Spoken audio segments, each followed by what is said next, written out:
There's wind up ahead! Looks like we can glide over!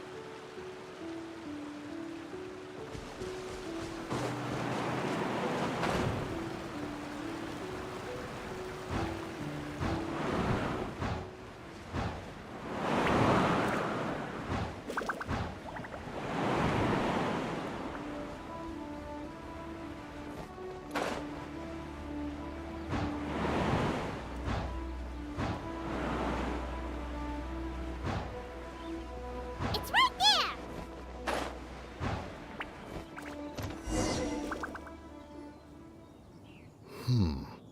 This Fontanian device of mechanical motion is quite curious indeed. Now is hardly an opportune time for your musings. Someone among us was not sufficiently attentive, and now the kite has vanished. Calm yourself. Do you have any recollection of its last location? One believes it drifted in the direction of Mount Outsong. Perhaps it is mere happenstance, but one feels a certain sense of dread at the thought. Your concern is misplaced, surely. Cloud Retainer is either in the city looking after her disciples, or secluded in her abode attending to her research. She will not notice that kite. On the subject of said kite, however, one simply must remark on the genius of its windless lift technology. One cannot help but surmise that its ingenuity rivals that of Cloud Retainer's creations. Still thy tongue. If Cloud Retainer were to hear you profess such a thing, we can both say farewell to any further use of the Supreme Cuisine Machine. One presumes that this kite belongs to you. Huh? Regard the situation with which we are now confronted. This is all your fault. One's fault.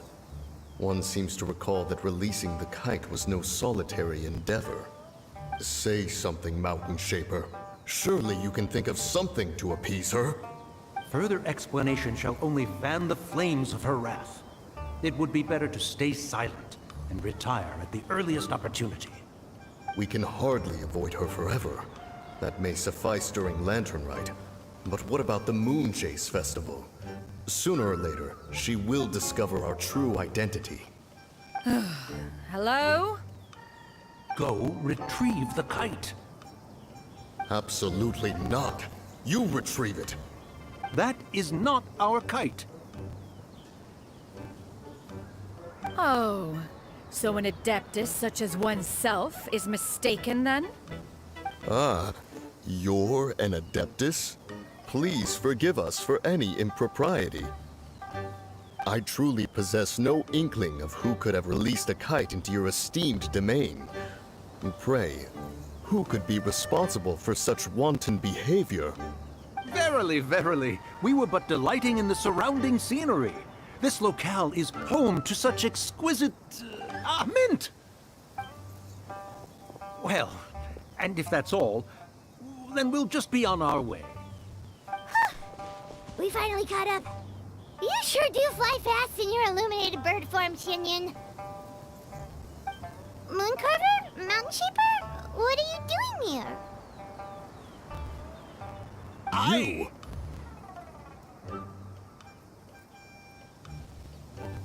Okay, now Paimon's getting a weird vibe.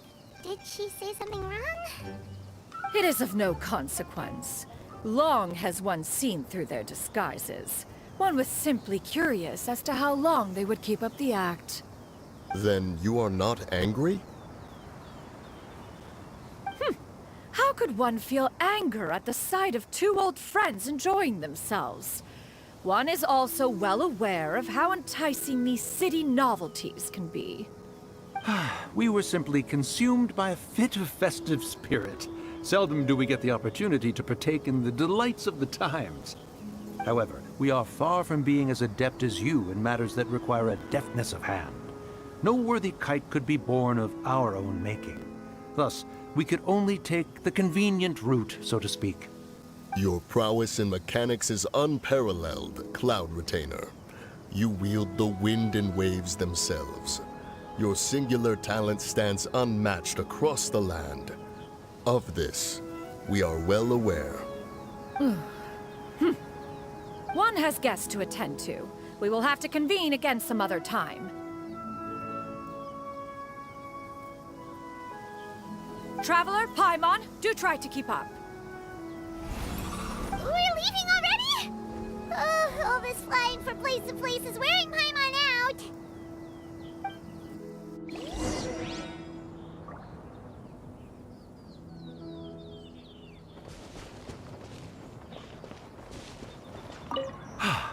It seems that one's concern was misplaced after all. Then, should we continue flying the kite? A splendid suggestion, but it would be advisable to change locations. Perhaps your mountain would suffice? It is more than spacious enough. A fine idea. A fine idea indeed.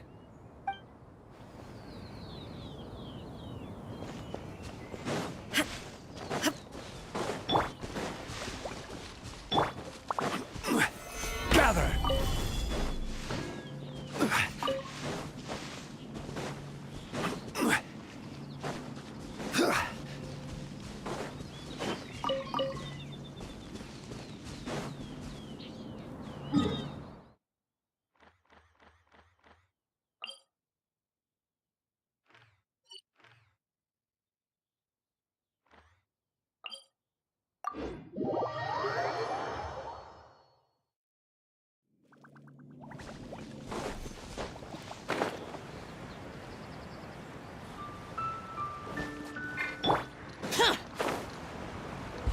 Useless.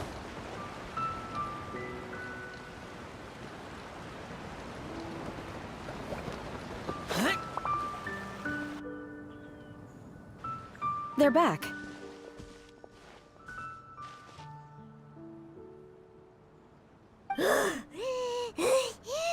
Paimon's pooped. Hi. Why are there only 2 of you left?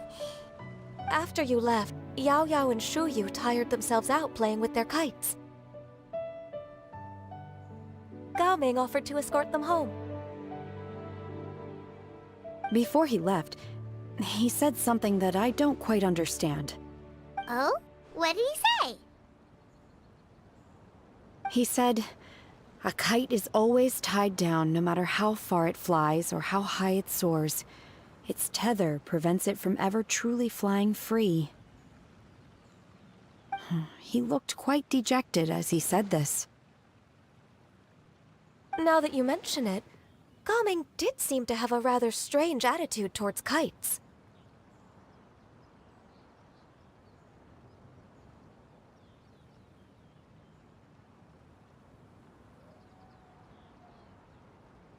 A reflection of himself. If I were a kite, I would cherish that tether as a symbol of kinship and the bonds that tie us and... Shenhe? It may be an exceedingly slim and distant connection, but lose it, and you lose that which links you to home. If Gaming truly sees a kite as a reflection of himself, then I fear I understand his words even less. Well, people often have different points of view depending on their mindset and experiences, right? It's actually quite normal. Just like some people can eat spicy food, but others won't go anywhere near it? Exactly. That's why tolerance and understanding are as important as they are. Tolerance and understanding? What brought about this conversation? Did one miss something? We were just chatting. You don't have to butt in on every little thing, you know. Where were you anyway? One was merely doing a bit of cooking. Night fast approaches. If you are otherwise unoccupied, one would entreat you to stay and eat before you depart. Oh, it's been so long since I've had the chance to enjoy your cooking, Cloud Retainer. Worry not. One has prepared a variety of meat and vegetable dishes. One is more than familiar with everyone's culinary proclivities.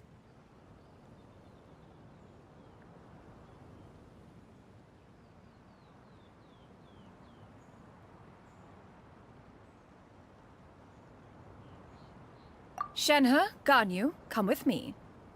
Whoa, what's with all the secrecy? You're not trying to play favorites, are you? If you're ready to serve the food, we can help too.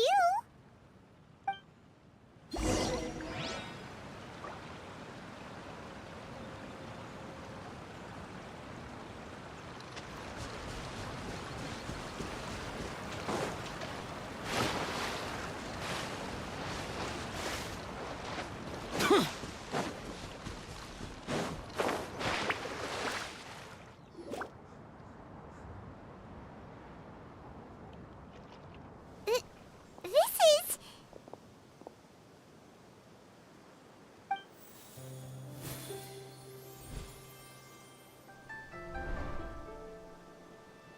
Oh, I can feel the wind brushing against my legs. This is a bit embarrassing.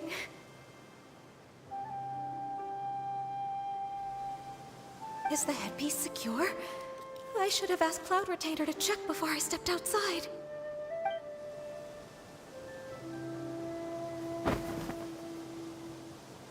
How do we look? Huh? She asked them just like that?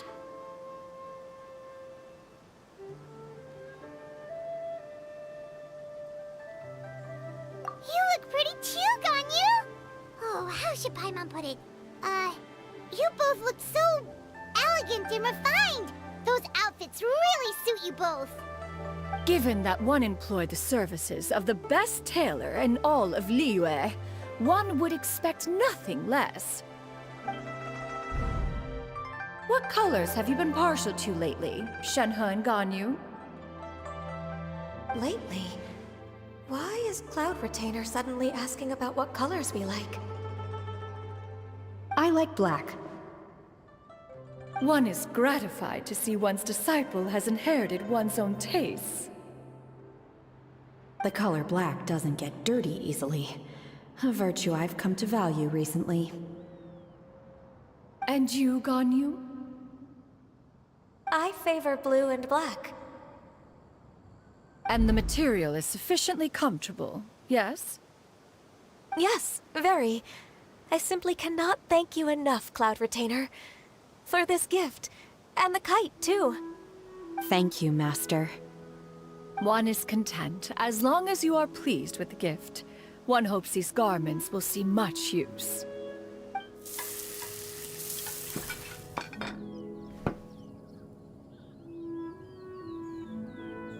Seems like your supreme cuisine machine is just getting better and better, Xinyun!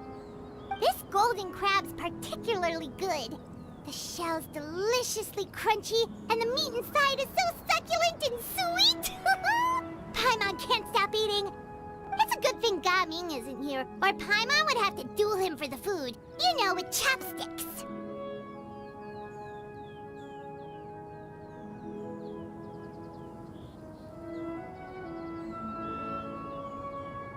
He traveled all this way on account of the kite-making workshop, and he spent the whole afternoon looking after Shuyu. One was hoping to treat him to a meal. Oh well, one will just have to extend one's thanks in person. It's rare for someone to make such a good impression on you, Cloud Retainer. One has high standards. He appears to be a young man of much merit, and one is not the type who would see such potential squandered. It appears that he wishes to break free from the kite string that tethers him. Kite string? Huh, what strange metaphors you speak in, Shenhe. Ever since you returned from one mean restaurant, your turns of phrase render one at quite the loss. Where do we even begin? Oh, do you know about the conflict between Gaming and his dad, Xinyun? One has only heard that the two are not on good terms. He ran away from home and hasn't been back since. Oh? Ran away, you say? Huh. One believes we would all benefit from a more thorough retelling. Start from the beginning. Oh, okay. Paimon just hopes he won't mind. What? This shall not do. Lantern Rite fast approaches. We must make haste. As one was contacting various tailors around Liyue, one could not help but be reminded of Menogius. He possessed a singular talent for clothing design. He had an exquisite eye, not just for fabric selection and color pairing, but also for what accessories could best accentuate a garment's overall styling. At a gathering of Adepti, Bonanus once complained in secret to some of the ladies in attendance that the skirt Menogius made for her was too long and impractical, lamenting that it would only hinder her in battle. However, when one asked Menogius his opinion, he remarked that the train of the skirt would serve to enhance her adeptal countenance by exemplifying a certain elegance. Menogius was that type of person. When it came to topics relating to garments and accessories, not even Rex Lapis could best his stubbornness. And later...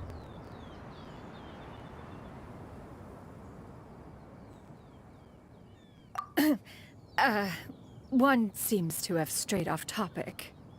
One means to say that Lantern Rite should be a day of reunion. It is a time to address problems before they turn into regrets. Fate is fickle. The cruel reality of this world is that suffering and misfortune can befall any of us without design or reason. If there is a chance for young people to remain insulated from this reality, one should do one's utmost to make it so. That's nice and all, but... Do you have any ideas, Cloud Retainer?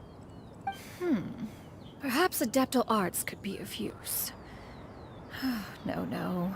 Mechanics, perhaps. One fails to see its use in a situation such as this. Is there anything I can do to help? Combining our efforts is a fine idea indeed. Aha! One has an idea. How about this? Does that make sense to everyone? Yep. Oh, Paimon really hopes this works. One's designs never fail. Now then, I counsel rest for all, and to make the necessary preparations. One shall see you in 2 days.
Ad Astra.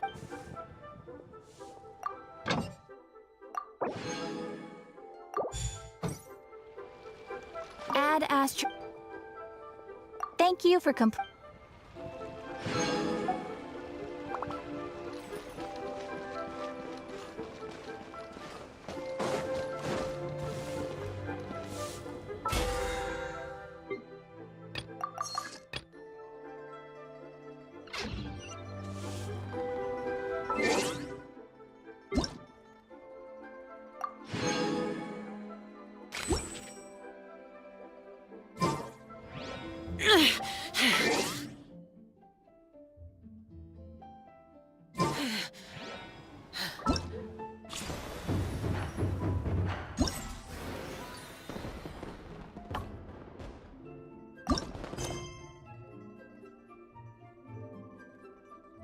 Memories.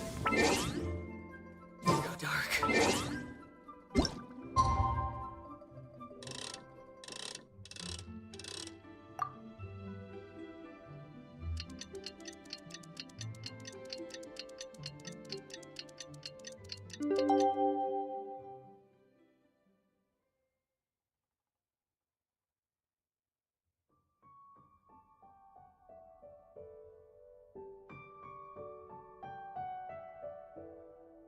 The damn... I'll sooner die again than lay a hand on me.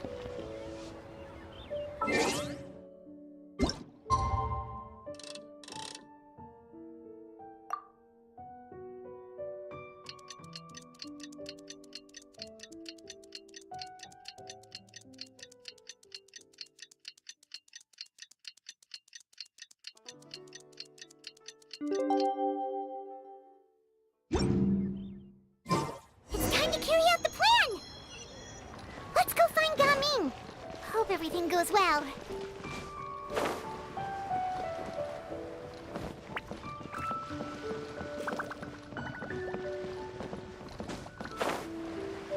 Boring!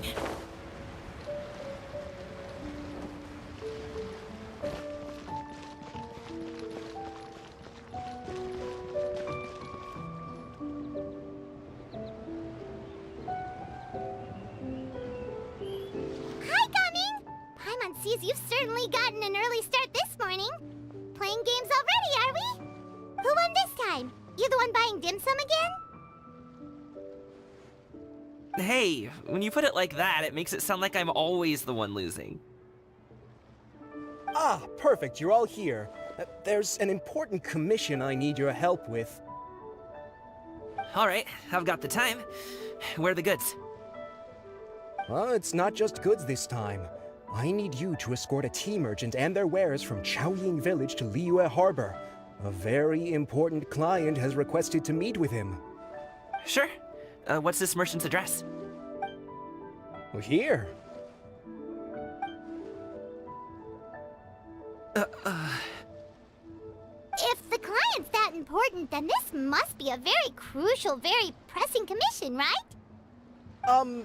Of course, the sooner you complete it, the better. I would advise you to depart as soon as possible.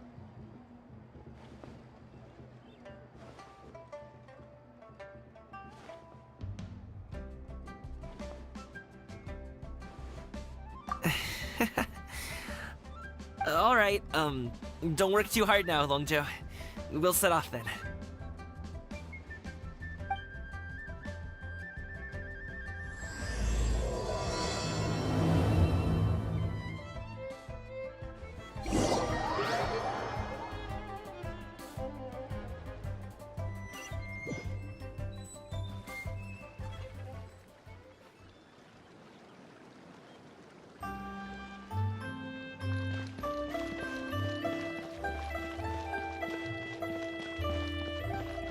You're a bit quiet today, Gaming.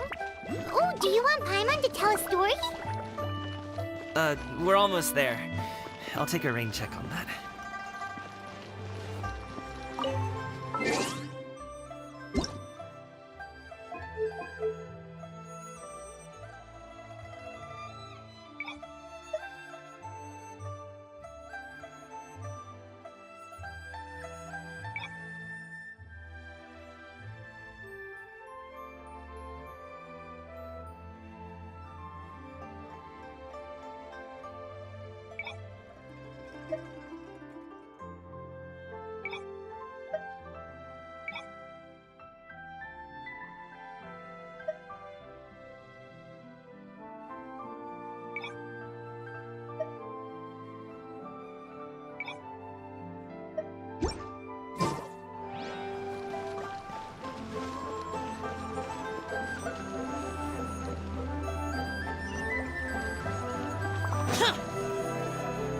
Hello, you must be the tea merchant heading to Liyue Harbor. We're here to escort you.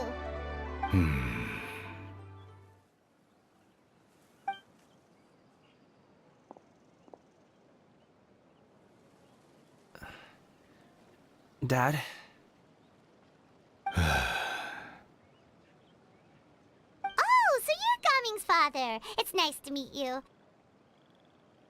Just leave this delivery to him. Trust Paimon, he's got this in the bag. Gaming is super good at what he does. Everyone at the Secure Transport Agency says as much. Even the Ministry of Civil Affairs has nothing but good things to say about him. Seems like you've made some sort of name for yourself at least. The goods are all in order? Yes, they're all here. Then let's get going. A very important client has asked for you by name. You kinda have to come with us.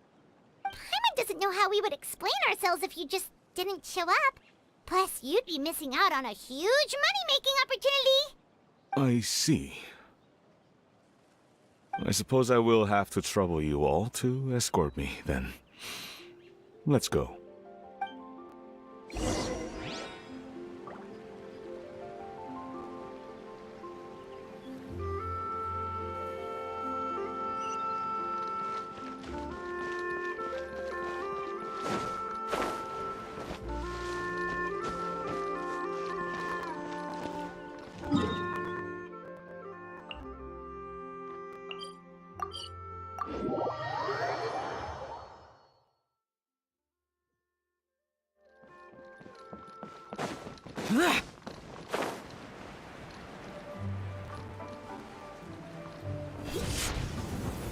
We've been walking for so long.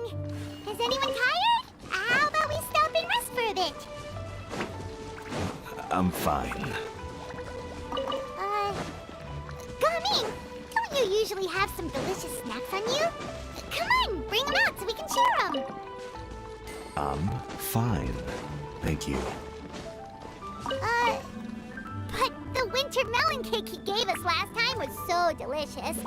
Have you ever tried it before, Mr. Ip? Paimon.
This place looks nice and open. Why don't you all rest here for a second? Huh? What about you? You're not going to join us? I'm not tired. I'll keep watch. Oh, but... Just let him go.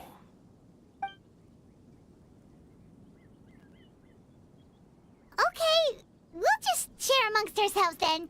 Did you know, Uncle Ip, that the flavor of these cakes changes depending on... Halt! Who goes there? It appears that one's movements were overly conspicuous. Enough of your musings. Focus. Focus on the matter at hand. Present your exquisite ornaments at once. Indeed. Bring them forth readily and without protest. Ah! What do we do? It seems as if these two are acting alone. It won't be difficult to subdue them, but they might have something else waiting in store for Dad. The best way to keep him safe is... Leave this to me. I'll handle them. Traveler, Paimon, take my dad and the goods away from here. No, Gaming. It's too dangerous. This is what I do.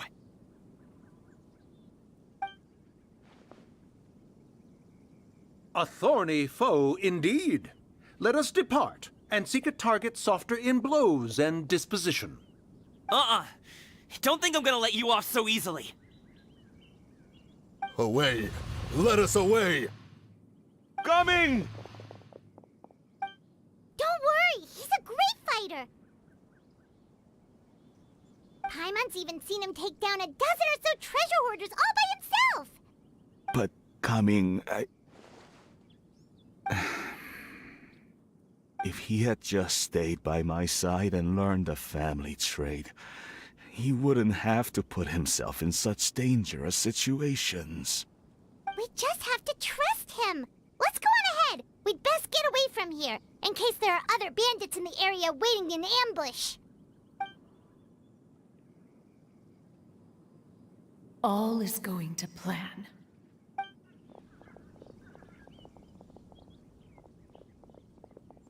Okay, we should be good to stop here. Xiangli? Oh no, what is he doing here? Good sir, please, listen to me. Reel in your line and leave this place as quickly as you can. There are bandits in the area.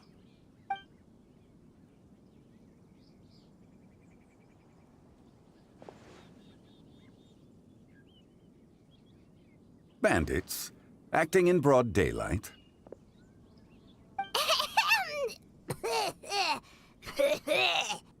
Oh.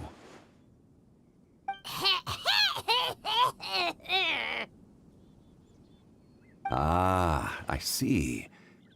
It appears many people are catching a chill as of late. If your throat is bothering you, Paimon, perhaps some tea and rest are in order. Nope, no need. Paimon's fine. She just, had some cake stuck in her throat.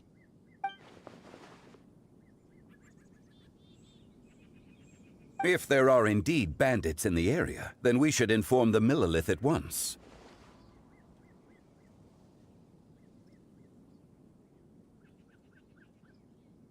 Oh?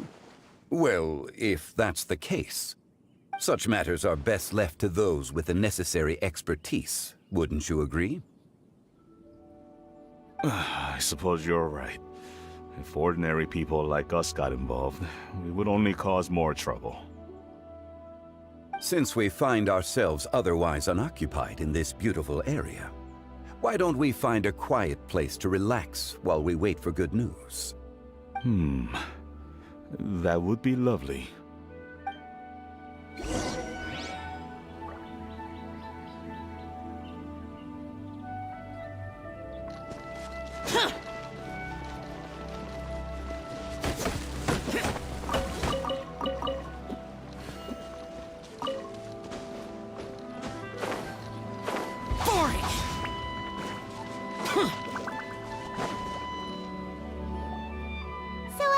Uncle Ip does have a reason to be worried. After all, Gaming, the guard we mentioned, is his son. Gaming. The name sounds somewhat familiar. Ah, yes. That is the name of the Usho dancer who has been performing around Liyue Harbor recently, is it not? Oh, have you seen him perform? Indeed. I cannot help but admire his skill. He truly encapsulates the spirit of the Suani. Usho dancing has become more well known in Liyue Harbor recently. However, although performers are seeing budding success, they have no doubt had to face many hurdles along the way. Ones not so easily understood by spectators such as ourselves. If you ask me, what truly deserves admiration is perseverance in the face of adversity. That is a rare attribute indeed. I have heard many of my acquaintances praise Gaming for his kind, selfless, and courageous disposition. To have a child so accomplished and upright, you must be a very proud parent indeed, Uncle Ip.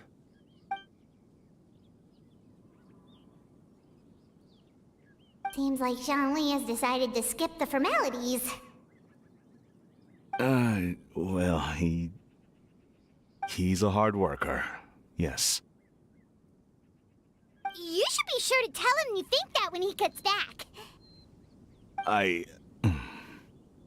Your son is young yet. It's normal for someone his age to be a bit hot-headed. It's understandable to find talking about such things in person difficult. If there's a particular sentiment you wish to convey, perhaps we could pass it along for you. No. It wouldn't be right to ask that of you. This thing between us has festered for many years now. In truth, there are some things that simply aren't easy for us to talk through.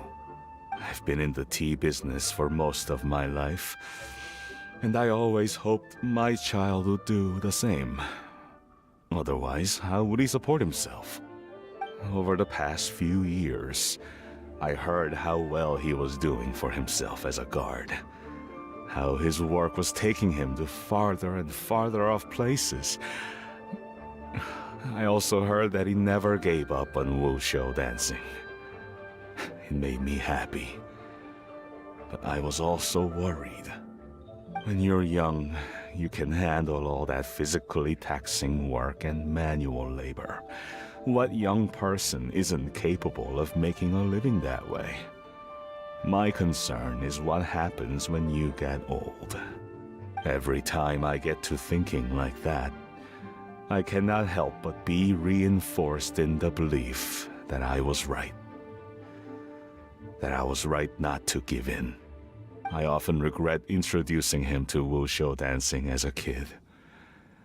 If I had known how things would turn out, I would have never taken him to see those performances in the first place. It is only natural for a parent to strive to send their child down the right path. No one would begrudge you that sentiment, Uncle Ip. You need not worry. You seem quite young, Mr. Zhongli.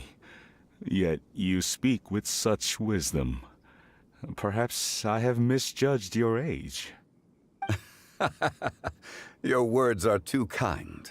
Truth be told, one of my old friends has several grown daughters. Rather than fretting about their future, however, she prefers to let them find their own way. Then she's more easygoing than I could ever be. I fear I lack such an open mind. I meant to say earlier, there is no need to be so polite. Feel free to call me by my name, Ipdak. Sure. So, do you also think I fret too much, Mr. Zhongli? That's not exactly what I was hoping to convey. Only a fool would ask a parent not to worry about their child. But think of it this way. Raising a child is not unlike flying a kite. Hold the string too tight, and it can no longer soar. As my friend once said, if your children are aiming for the stars, clipping their wings will only cause them to come crashing down. You need to let out the line for a kite to soar. It seems I was too stuck in my ways. You need not reproach your heart for caring. You simply need to loosen your hold a little. Indeed, with such a big heart, why not allocate the time you usually spend worrying about Gaming to the pursuit of other things, like going for a stroll, drinking tea, or taking in the scenery. You never know what surprises could be in store. Things can change in the blink of an eye. The blink of an eye, you say? Do things change so quickly? Children grow up in quite the same way, do they not? Day after day, year after year, sometimes in the blink of an eye, but always when you least expect it. As a father, I'm sure you know that best. Yes, you can say that again. 1 second, Gaming was a kid. The next thing I knew, he was ready to fly the nest. Zhongli certainly has a way with words.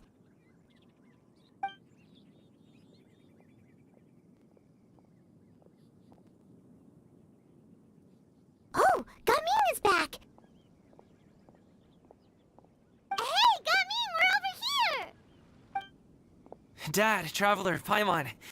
Good, you're all here. Oh, and Mr. Zhongli from the Wangsheng Funeral Parlor?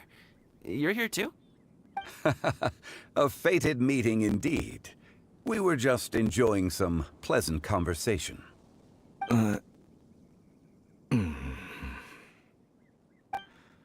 Is everything resolved? Well, you could say that. What does that mean? Traveler, Paimon, come with me. I need to talk to you. Oh, okay. I'll come right out and say it. Those two bandits, you sent them, didn't you?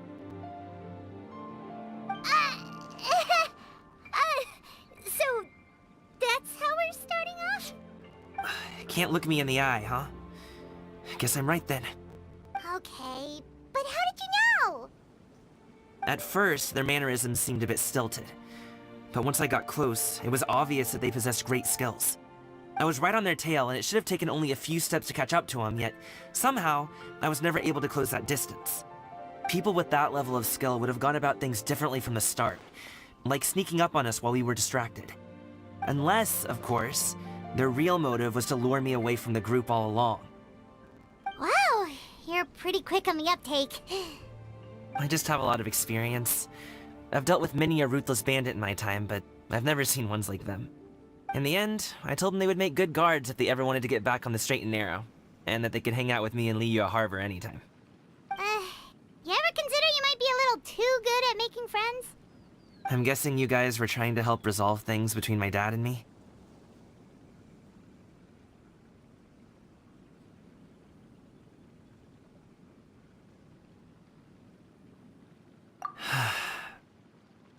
I appreciate it, I really do. But this conflict between us has been going on for a long time.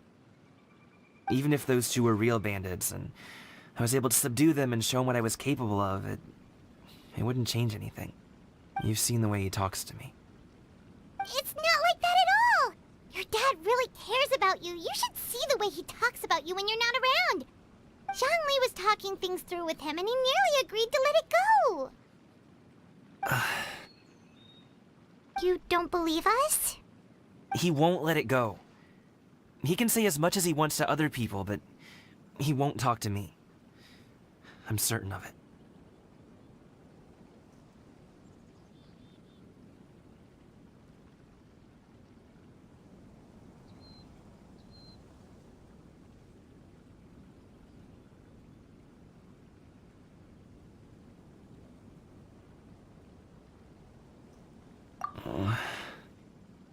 You told us you wanted to prove yourself to your dad. Why don't you tell him about all the hard work you've done these past few years? Will that even do anything? I'm not sure talking is enough. You won't know unless you try. Just like how you won't know if something is delicious unless you taste it. Listen to us. It's time to put these people skills to good use. You can make friends with anyone, so why not your dad?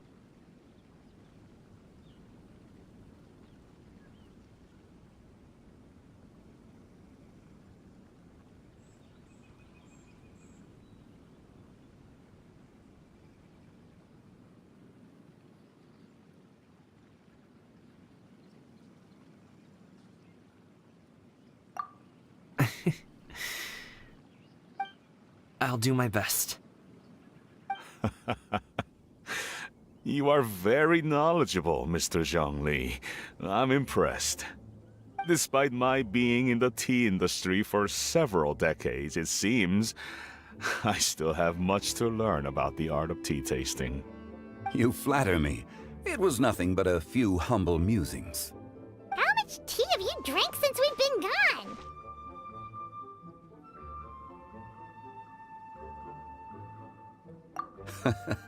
Ipdak and I have found many a common interest.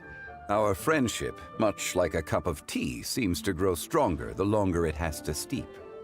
Well said, Mr. Zhongli. Gaming, Mr. Zhongli is very knowledgeable. You should take the opportunity to learn from people like him when you're in the city. Huh? Oh, of course. Ahem. Zhongli. I have very much enjoyed our conversation, Ipdak, but I, unfortunately, have some unfinished funeral parlor business to attend to. Oh, I hope I didn't keep you.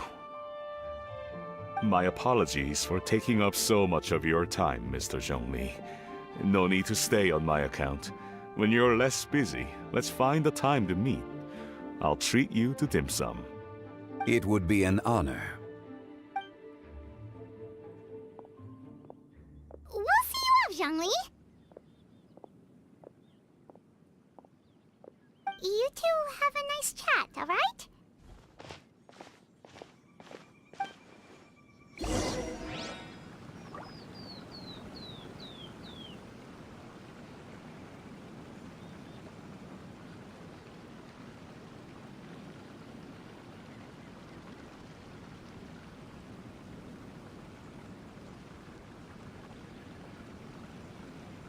Reduced to just standing around. How absurd.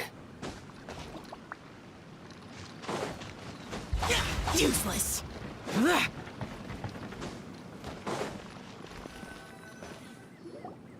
Thanks for helping us talk things through with Uncle Ip. Good thing you were able to pick up on what we were putting down. I have been around the both of you for some time now.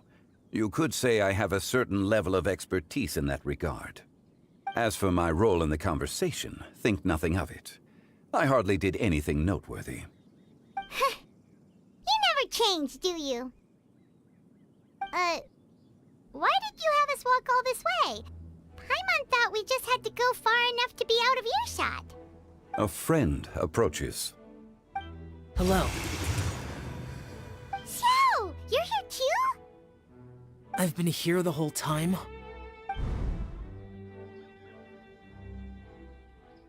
A ghostly kite. Could that elusive Director Hu be coming to Wangshu Inn once again? What is she doing here?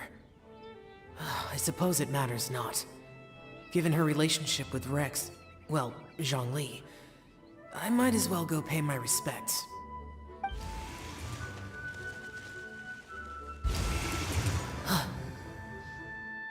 It's you! I thought you were Director Hu. Ah, your arrival is most fortuitous. Do you want to try out this new gadget? The addition of the power source makes the takeoff more stable.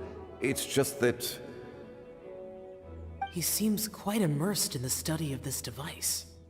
I fear it's almost too stable. It completely negates the pleasure of seeing one's kite sway with the wind. It's a bit of a shame. In truth, I'm here because Director Hu dispatched me to purchase some items in preparation for Lantern Rite. I see. Much like she does every year. Much like she'll do next year, I would imagine.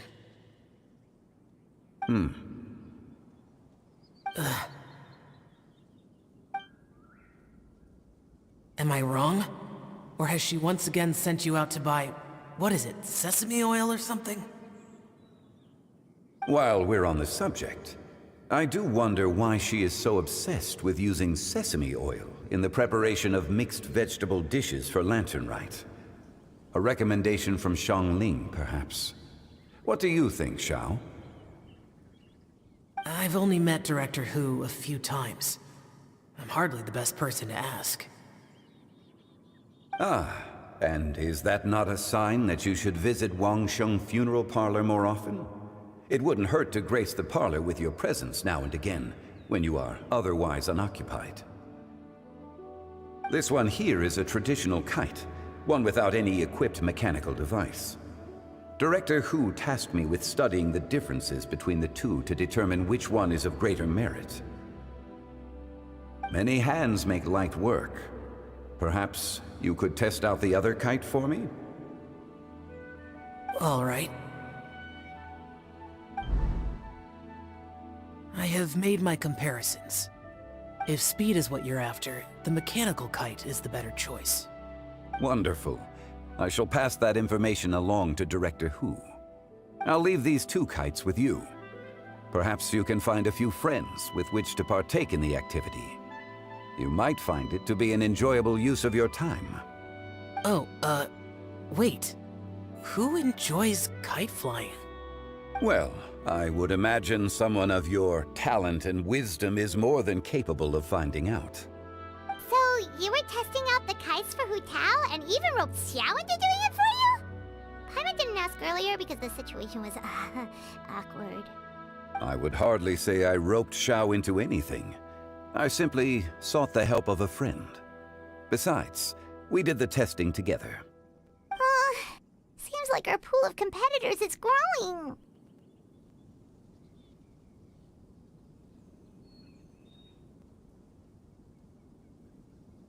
Do you like kite flying, Xiao? I suppose I neither like nor dislike it. Although, watching a kite gradually ascend into the sky does bring me a certain peace of mind. Perhaps they're a bit like shell lanterns in that way. Kite flying is also a pleasant form of relaxation. Have you ever thought about making a kite, Xiao? Cloud Retainer taught us how. We can teach you if you want. There's no need. Menogias was the only Yaksha among us who had an interest in matters of ornamentation and design. When Lantern Rite is over, come find me near Pervasi's temple if you have the time.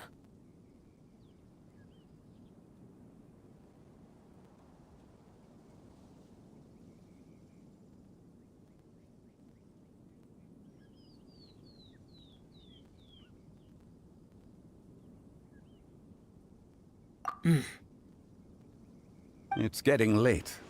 I should go inform Director Hu of our findings. How's she been, by the way? Be sure to say hi to her for us. The last time I spoke to her, she mentioned that she would be visiting Chaoying Village in a few days. If you have the time, perhaps you could also make the trip. If you happen to run into her, you can pass along your regards in person. We'll keep that in mind. Take care, Zhongli. See you later. See you next time.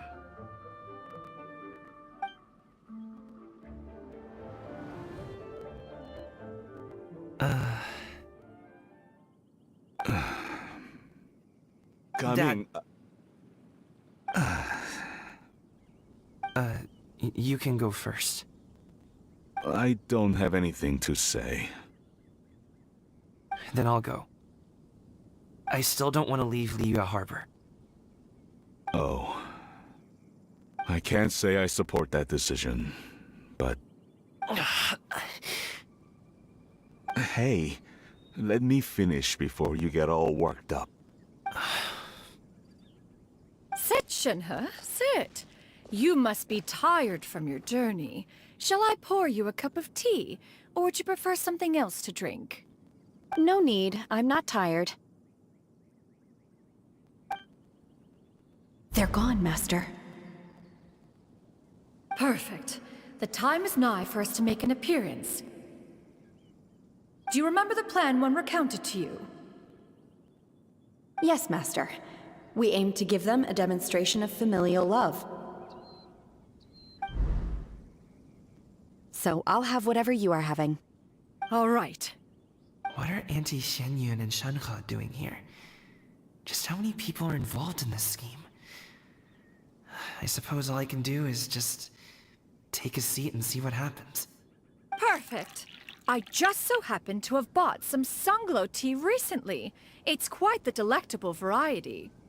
Or it would be if one has not been forced to drink it every day in the hopes of whittling down one's considerable stash. One has more than had one's fill already. Oh, forget it. Such thoughts detract from the present need to keep up the conversation. Has work been busy during the holiday season? Do you need my help with anything? Drunk guests can sometimes cause trouble, but I deal with them as you taught me, by pinning their heads against the table. Are Auntie Xianyun and Shenhe serious right now?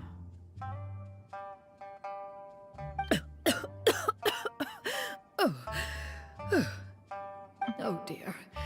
While one was busy orchestrating this act, one seems to have forgotten about Shenhe's various eccentricities. What I meant to ask was, have you made any new friends? We live so far from each other. It would be a great comfort to me to know you were surrounded by good companions. You already know of my past circumstances. Recently, I've been conversing with Guoba in the kitchen at night. Guoba can't talk, but his companionship is a comfort. The poor child. Her one friend can't even talk. I guess maybe Gaming is not doing so bad after all. Perhaps I've been too hard on him. Let's move on, shall we? Do you have any plans for today, Shenhe? How about we do something fun? That sounds about right. Take her to do something fun, and perhaps she'll loosen up a bit. Like we used to do when we would carry stones up and down the mountain from dawn until dusk, picking herbs to eat for dinner along the way. If that is what you ask of me, then that is what I shall do. Dad, here, have some tea. Or no, wait, best not have any just yet. Yeah. I simply can't listen to that any longer. Coming. I'd like to finish what I was trying to say before. I don't support your decision to stay in Liyue Harbor, because living there is too hard on you. If you come home, there will be people to help you. I'm not saying we have to live under the same roof. I know our personalities are too similar to avoid butting heads. But you'll have your entire family around you.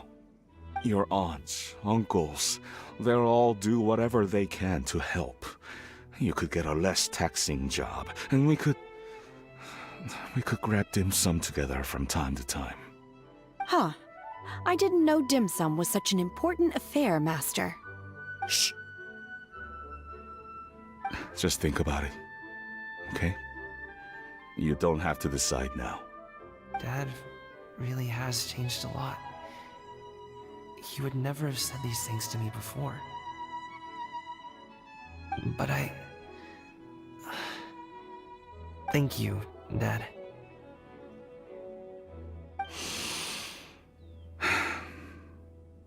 It's been long enough, don't you think? Oh, Paimon sure hopes they've made up by now. Oh, they're drinking tea in silence. That's not a good sign. Did Xianyun's plan not work after all? Hey you two! Paimon's sorry we were gone for so long. We got to chatting with some friends and didn't realize how much time had passed. Perfect timing, actually. We seem to be just about done here. Yep, let's go. I'll get the bags.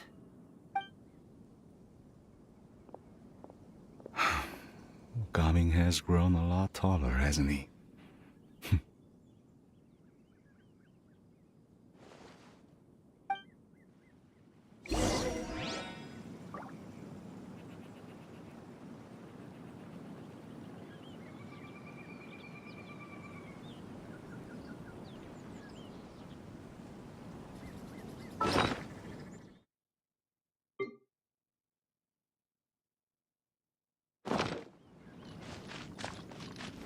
Master, did I say something wrong earlier?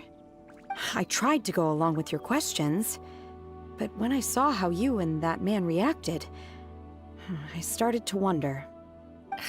Not at all. Certain unforeseen variables may have presented themselves along the way, but the outcome proved favorable. The plan was a success. Then I helped? Naturally. Your purity of spirit is one of your greatest strengths, Shenhe. You need not change who you are.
boring.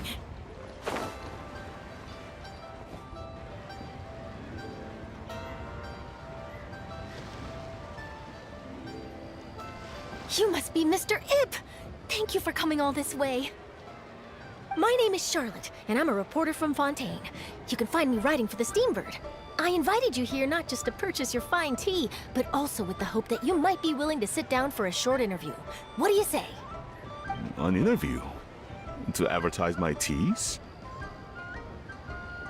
I suppose you could think of it that way. We Fontainians are big tea drinkers too. The Fontaine Market. Then I'll need some time to adequately prepare. Perhaps we could sit down and discuss the questions you intend to ask in advance. Of course, of course! Please follow me.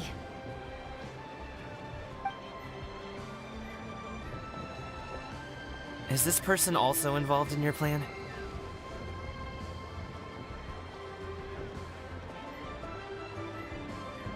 And here I thought I had lots of connections. I suppose I've been humbled. You sure know all kinds of cool and important people. Over here! Yoo-hoo! Over here! Huh? What? Auntie Shenyun? She probably wants to talk about the next phase of the plan. Let's go while your dad is still distracted.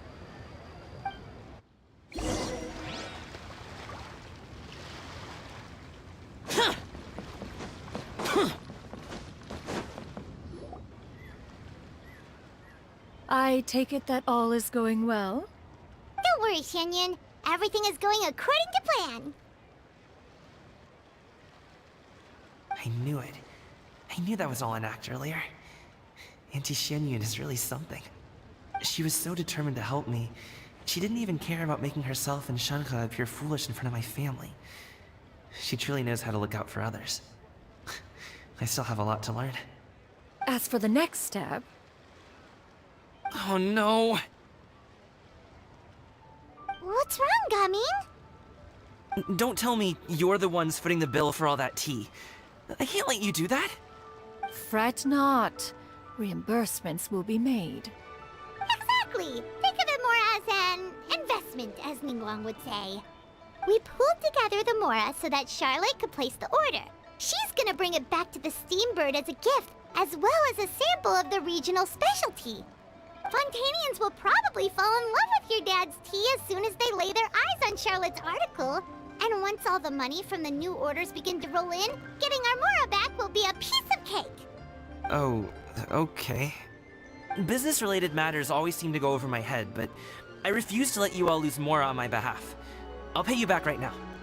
We can talk about such matters at a later date. There are more important matters for you to consider at the moment, are there not? Yes. I've been thinking about it the whole way here. I have an idea, but I'd hate to cause even more trouble for all of you. That is for us to decide. Yeah, we're all friends here. Plus, we wouldn't be here if we didn't want to help, right? Just tell us about this idea of yours. Okay. So, it's like this.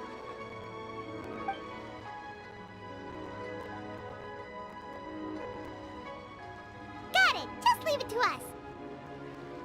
Let's split up and make it happen.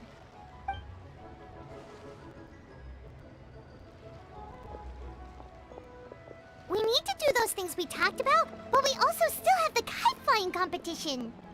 Since Xiao already tested out those kites for us, why don't we also go buy one of those mechanical thingamabobs or whatever they're called? We can attach it to our kite!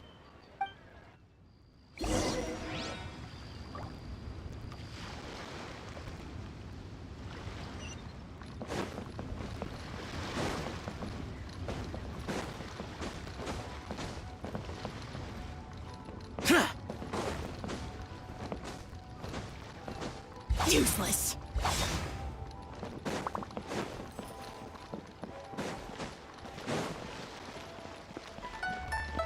Do your teas pair well with milk? What about sugar? Can we skip that question? Of course! You would much prefer that the teas be made plain, I suppose. Perhaps you could provide some descriptions of their flavor profiles during the interview. Ah, no problem. Noted. Now then, let's discuss T-Box design, shall we? Recently, I've learned a lot about traditional Liyue motifs and their deeper meanings. I was thinking if there was some way to integrate these motifs into the design of the exterior packaging. Now that's an interesting idea. If you ask me, I would probably...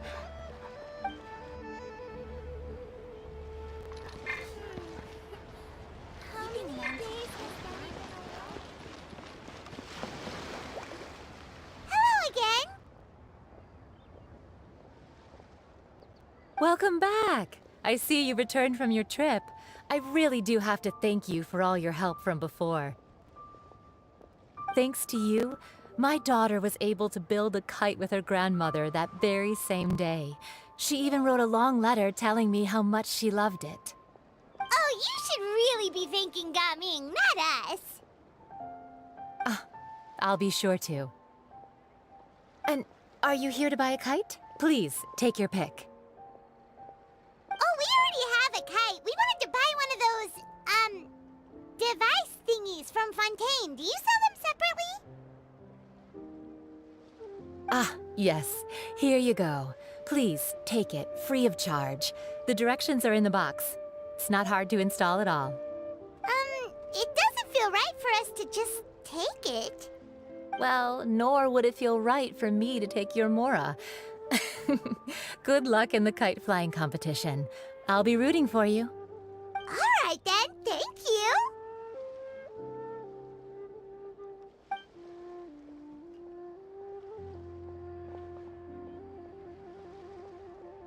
Phew, it's done. Let's get down to business.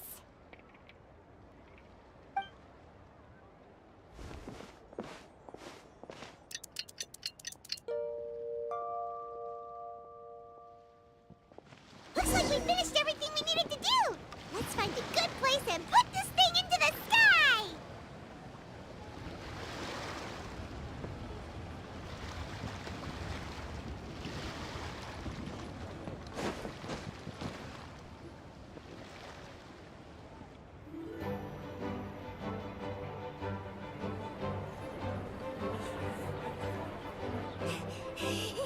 Chi-Chi, we're almost there. Okay.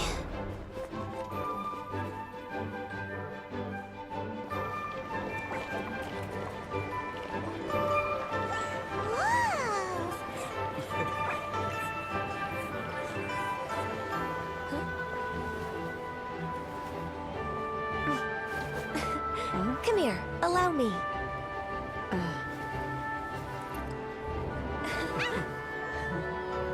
The Lantern Rite is as festive as ever!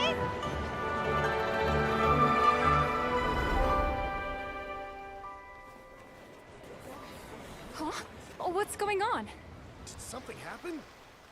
What should we do? Oh, should we get the Millilith?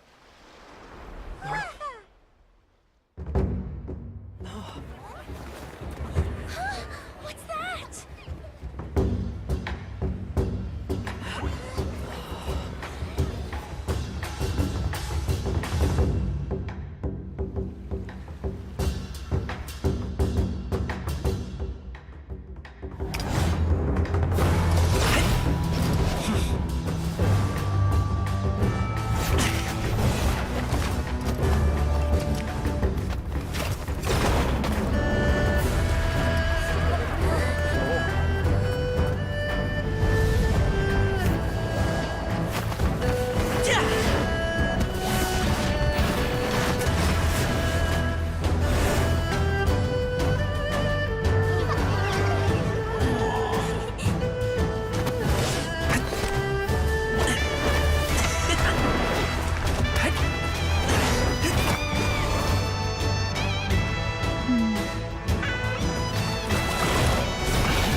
I taken that many pictures already? I need to load more film.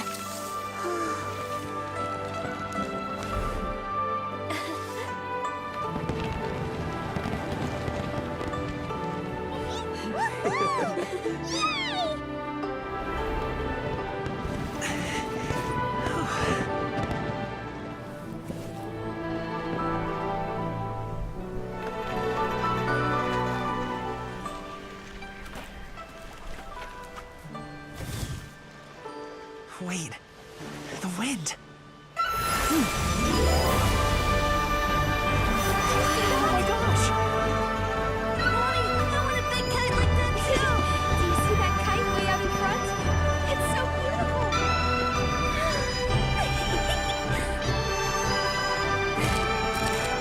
Happy Lantern Rite. Happy Lantern Rite!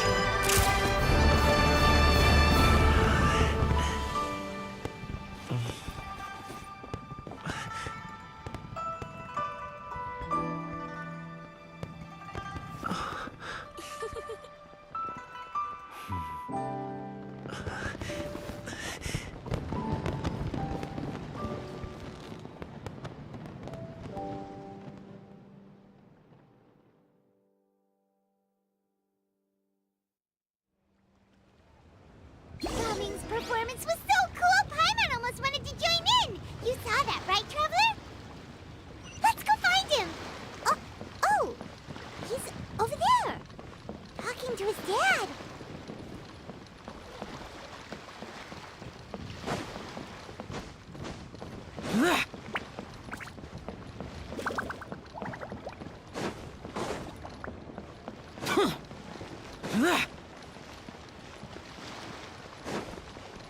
Can't beat the atmosphere.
I think I'll head off now, if that's okay? Thank you, little girl. Do you want us to walk you back? No need, no need. Master is waiting for me right over there.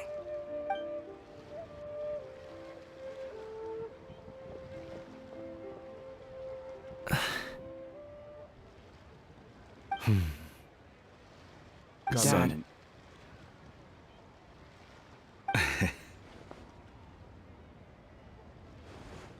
I suppose I'll go first this time.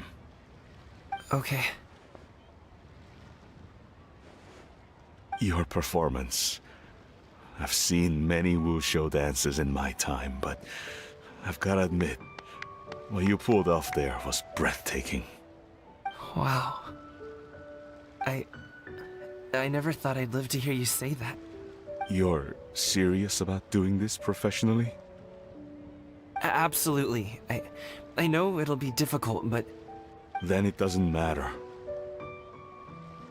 What I mean to say is, of course it'll be difficult. But if that's your decision, if that's your dream, then it doesn't matter how difficult it is. As long as you put in the work, then any obstacle can be overcome in time. Really, when I was young, I also...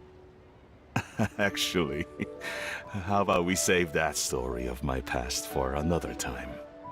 All I really want to say is, I've changed my mind. Much like this kite, you also deserve to soar to new heights.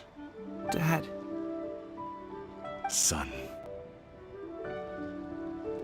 Son? Haven't heard that in a while. I bet you're wondering what's gotten into me saying all this. Well, a little bit, yeah. Anyway, I know I've never found the chance to say this before, but... to me, Gaming, you've always been a great kid.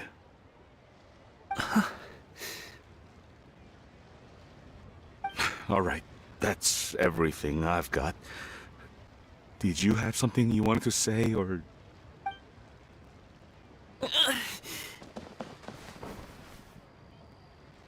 Seeing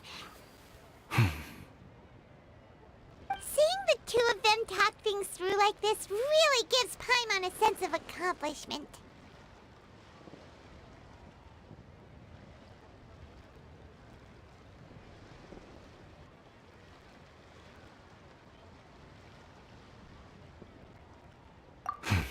Now go. Over there. Your friends are still waiting for you. Huh? But you came all this way. I'll be staying in Liyue Harbor for a bit longer. When you have time, we can grab dim sum together. Your treat, right? Dad, honestly. Go. Okay, then I'm off. See you soon.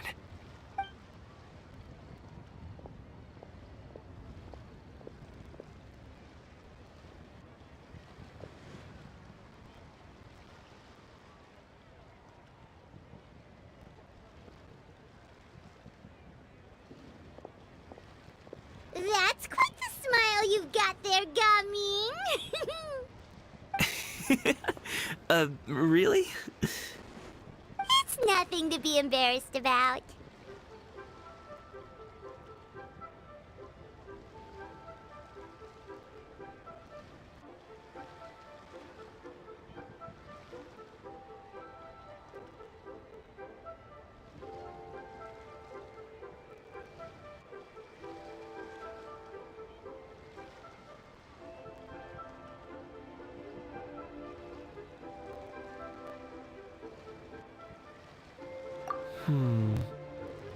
I'd like to find and thank Auntie Xinyun, as well as everyone else who's helped me out. If everyone has time, maybe we could all get together and go fly a kite.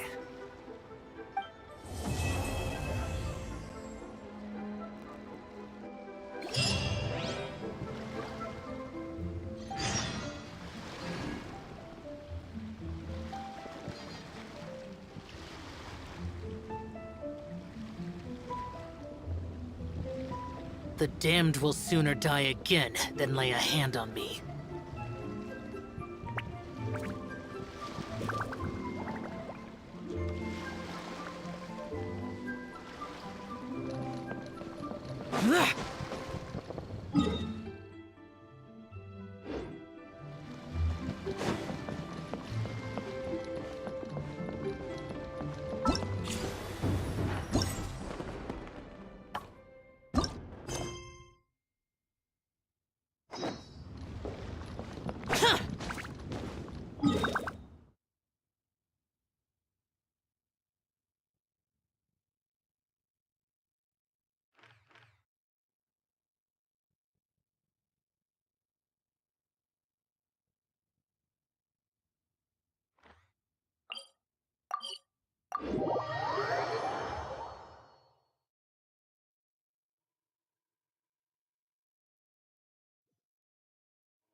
Shined up! Disappear! Here! Here!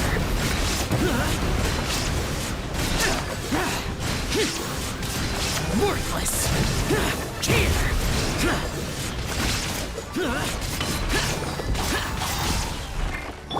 I will have order!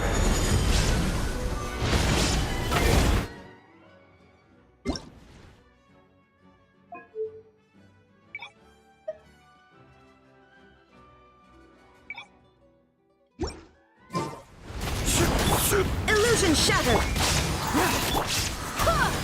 Wind, hear me! Torn to oblivion! There is no escape! Lament!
Stabilize!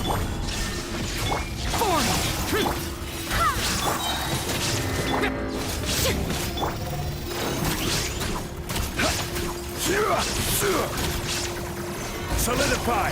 Useless! There is no escape! Inazuma shines eternal!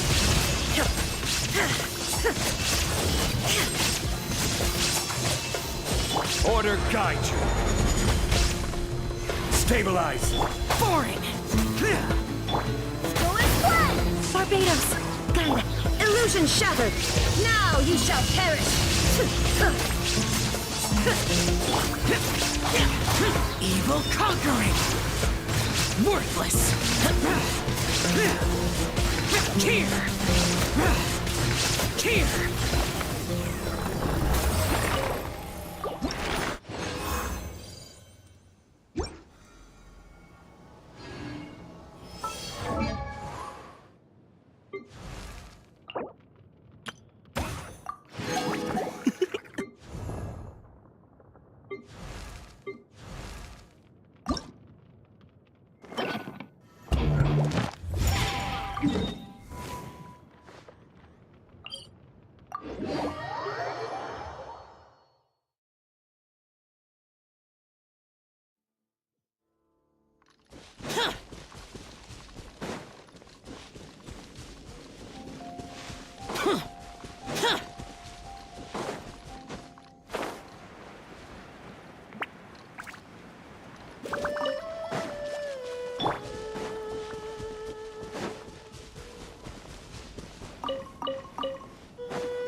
I will have order! I swear by my sword! Useless! There is no escape! Inazuma shines eternal!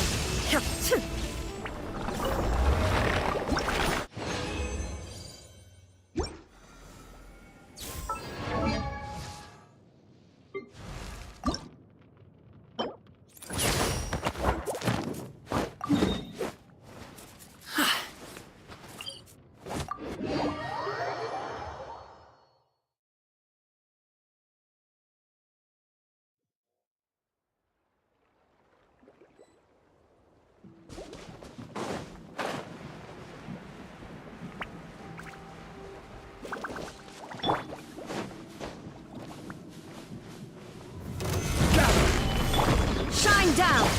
Useless! Lament! Worthless! Here!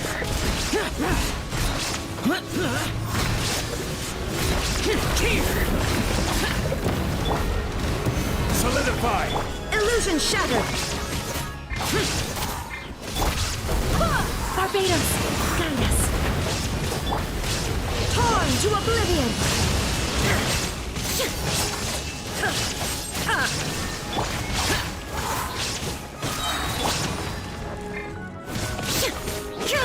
Order guide you!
Osmanthus wine tastes the same as I remember.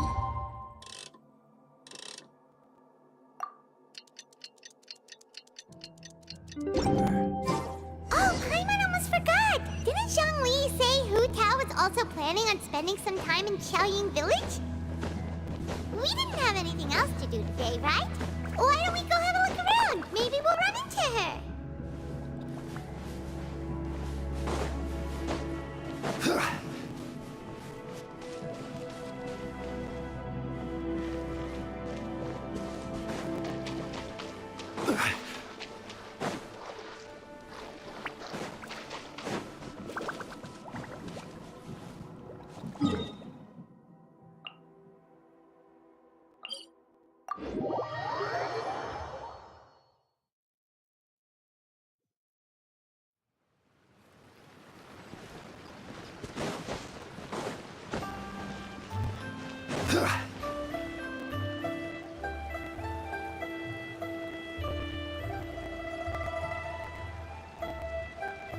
The mountain air is so refreshing!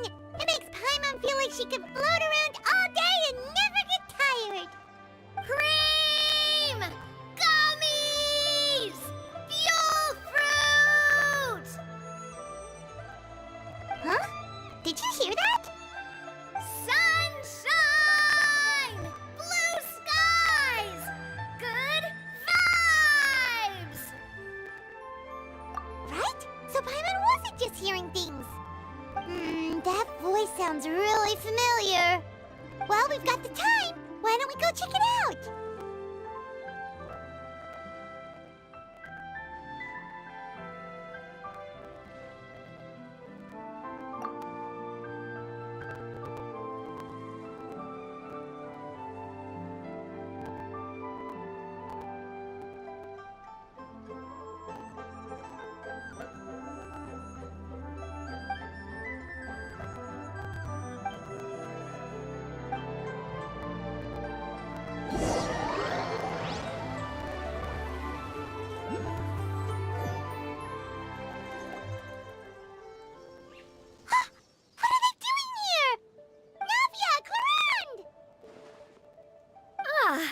Well, if it isn't my dear partners.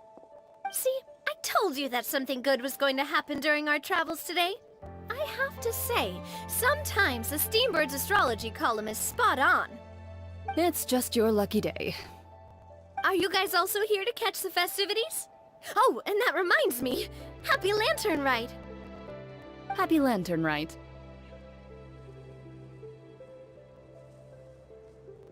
Happy Lantern Rite to you too! Wait, if you're here for Lantern Rite, then what are you doing on top of this deserted mountain? And that voice we heard, that was was you, right,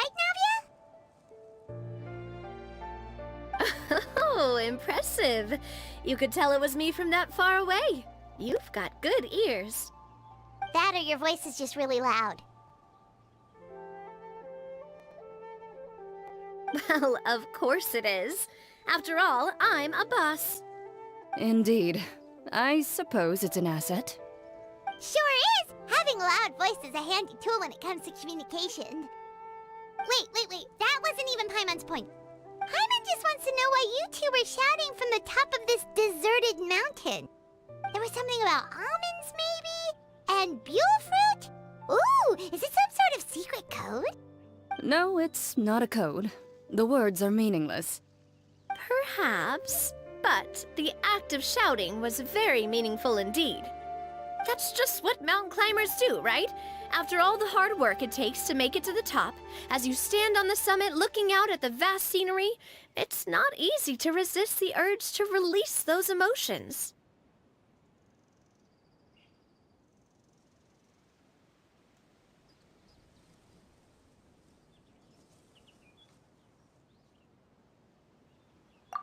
Exactly. You get me, partner. I was afraid that it would cause a disturbance, so I asked the locals around here, and they said it was fine. Apparently most hikers like to shout when they get to the top, so the locals are used to it by now. So, you see, it's not just me. I guess everyone shouts from the top of a mountain at some point in their life. Speak for yourself. When you're stressed, don't you ever just get the urge to do something for no reason? Not really. If I ever get stressed, I just go hunting. Oh, that's a pretty good way to relieve stress.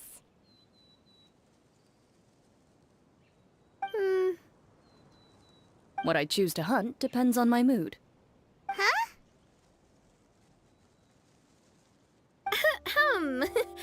Anyway, why don't you two give it a try? Shout anything you want. It's a real stress reliever.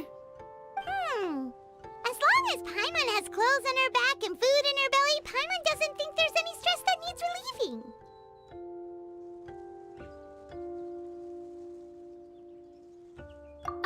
Oh, I bet you guys are just too embarrassed to let loose.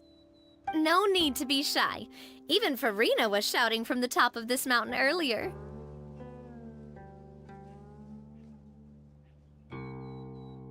Huh? Did Paimon hear that right? Farina's also here? In Qiaoying Village? Believe in your ears. It is indeed as you heard.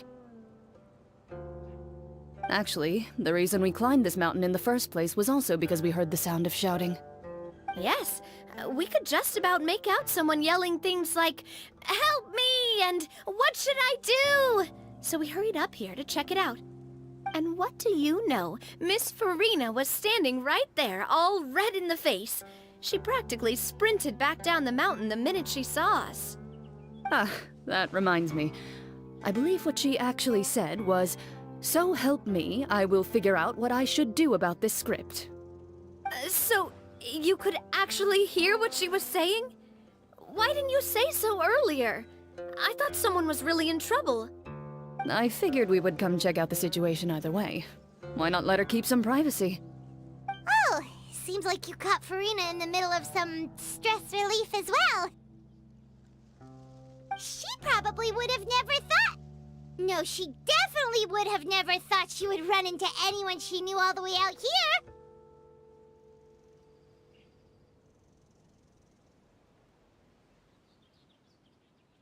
I think so. We ran into Nervalet on the way here as well, but he was already on his way back, so they probably weren't together. What? Nervalet was here too?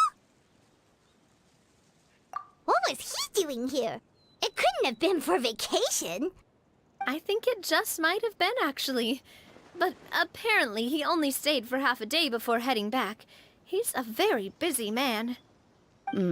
Neuvillette is not the type to take much time off. Taking even a half day for himself is already a huge step in the right direction. Didn't Charlotte publish an article on the Liyue tea industry recently? Maybe he was inspired to come buy some tea after reading that article. You know, just like you were. My situation is completely different. I'm here because I was asked to accompany you. The tea purchase is simply an added bonus of this location. You Fontanians and your tea drinking. Oh, it's not for me. I lost a bet with Ridesley, and now I have to buy him something. It was just a spur-of-the-moment sort of bet. Ridesley gets really invested in that sort of thing, but he couldn't care less about what he wins in the end.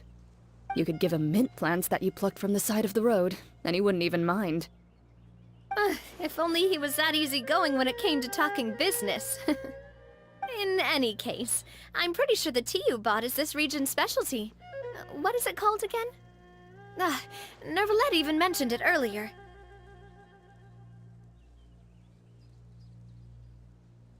Yes, that's the one. You didn't really buy 10 boxes, did you? Please, do I look like someone who would fall for that sort of marketing trap? That reminds me. You guys said you only came up here because you heard my voice, right? I hope it didn't put you out. You must have had other plans for the day. Oh, that's right. Who tell? A few days ago, we heard that a friend was going to be in Qiaoying Village, so we decided to come and see if we could run into her. Oh dear. We've been chatting for quite some time. I'm sorry for keeping you.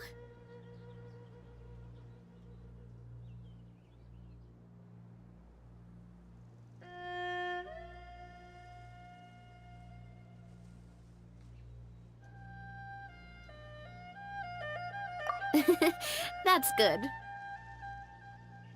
We should probably head out and look for Hu Tao. No need to stay on our account. We just got up here, so we're gonna stay around for a little longer. Go and meet your friend. We can meet up in Qiaoying Village later.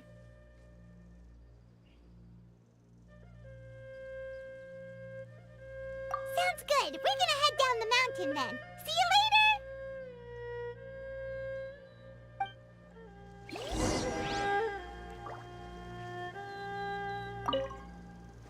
What do I have to do to get you to yell from the top of this mountain?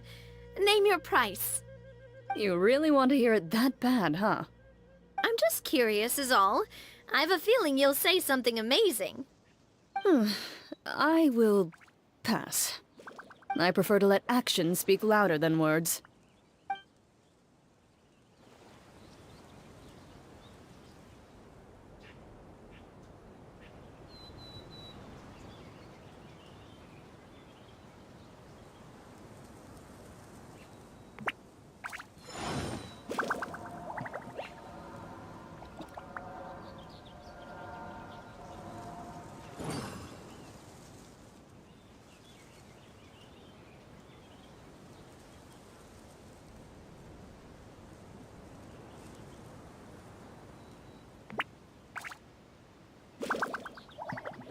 Every journey has its final day.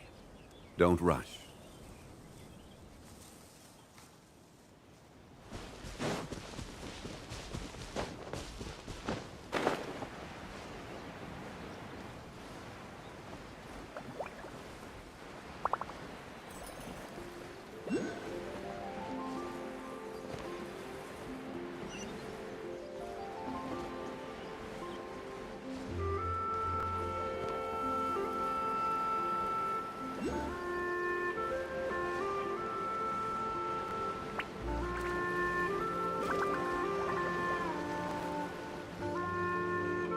Qiaoying Village is known for its tea, but you know what else they have with tea?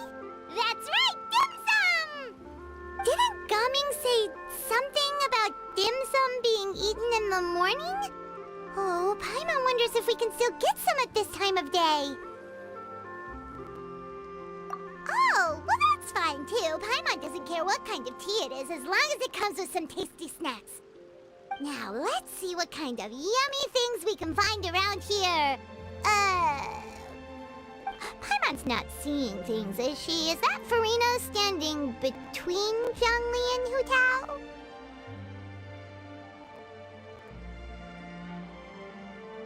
Wonder what they're talking about. Zhongli knows a lot of stuff. Maybe he's telling Farina about Chaoying Village. Oh, or maybe Hu Tao is trying to rope Farina into being one of her clients.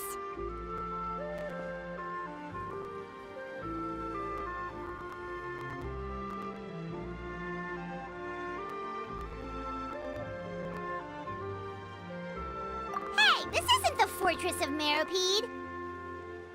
But Paimon could be convinced for the right price. Let's say loser buys the winner 3 huge bowls of seafood kanji. Since Zhongli is there, Paimon bets things are pretty tame. It's decided then. Paimon votes for tour guide Zhongli.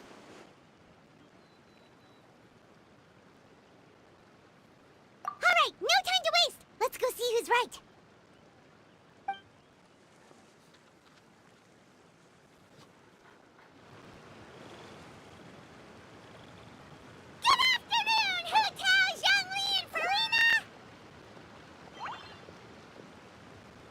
Great, now Paimon's shouting too.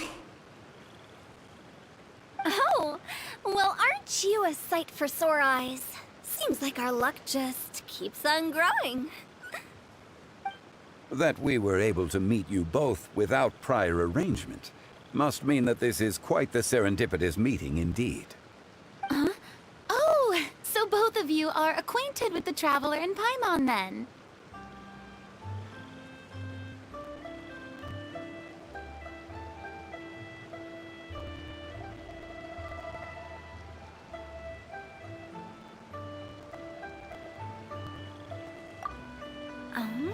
Looks like someone's learned a thing or two from Zhongli. I must admit, I am a bit surprised to see you here, Traveler. But seeing as you're a hero who's been all over to that, it makes sense that you would be well-traveled and well-connected. Since we have found ourselves in each other's company within this fertile land, allow me to take this opportunity to wish you a happy Lantern Rite.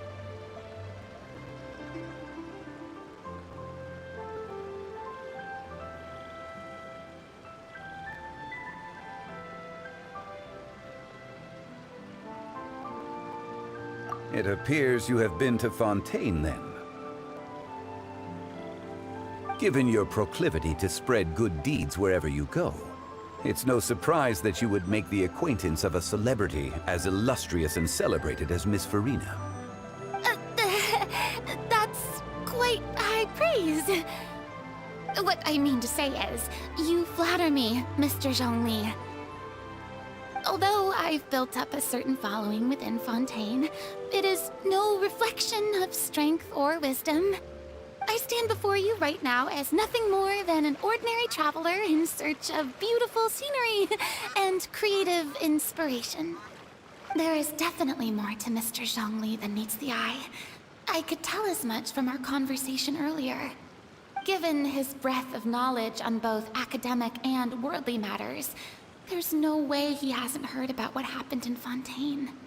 Is he just feigning ignorance for my benefit? No. You're no common tourist. I simply won't have you talk about yourself that way. Huh?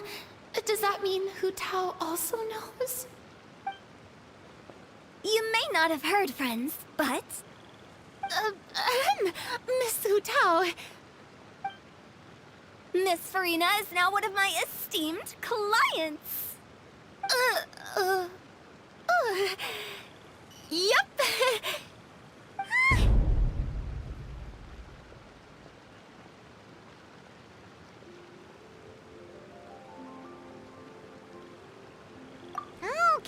Okay, you win. Guess Paimon will have to break into the hidden stash at the bottom of her shoe. What's this about winning something? Don't tell me. You two were placing bets on us.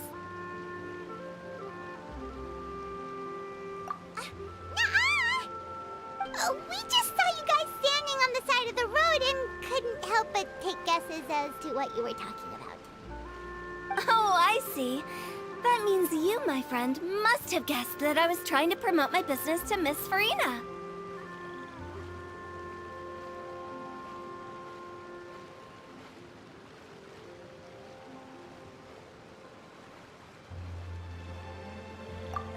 I do, my friend. What was Paimon's guess then? Paimon thought Zhongli was showing the newbie around. By newbie, you mean me, right? If that's the case, then Paimon's guess was also correct. Oh, that's right. Mr. Zhongli was telling me about some great sightseeing spots in the area. Ha! You see? Paimon was right too! Since both of our guesses were right, there can't be a winner or a loser. Hey, don't be upset, Traveler. How about this? You buy Paimon a bowl, and Paimon will also buy you a bowl. As for the third bowl... Since I was the subject of the bet, perhaps it should go to me? You know, as a congratulations for the huge deal I just struck.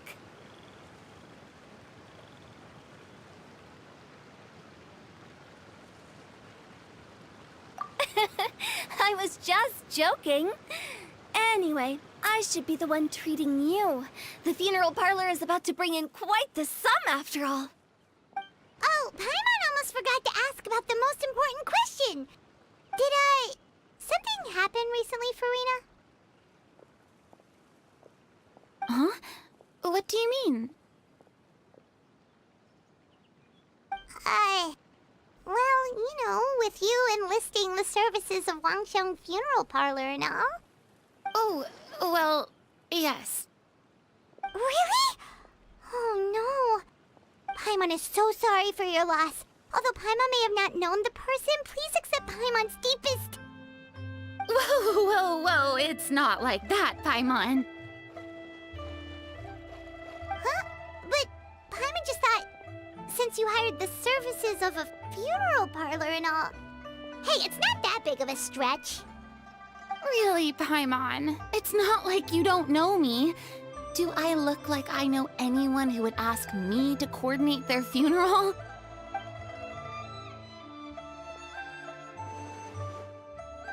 Miss Hu Tao is simply helping prepare some props for my film.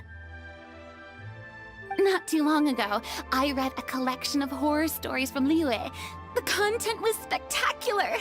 In fact, I still feel the need to sleep with the light on even now. Anyway, that's not the point. Now that Fontaine's biggest star has returned to the stage, I figured it's about time the industry enjoyed a breath of fresh air.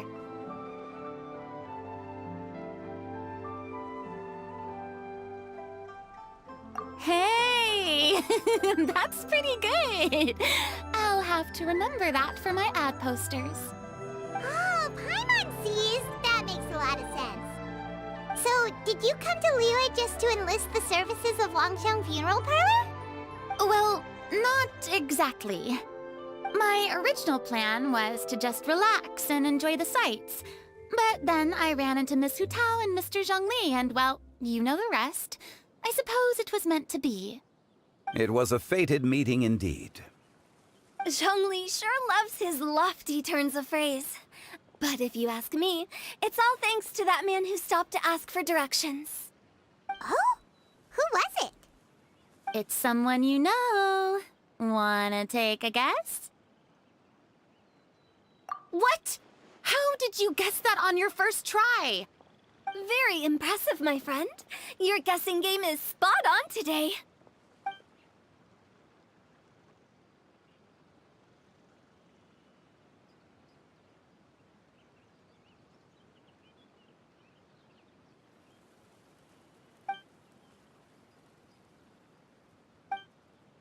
Huh.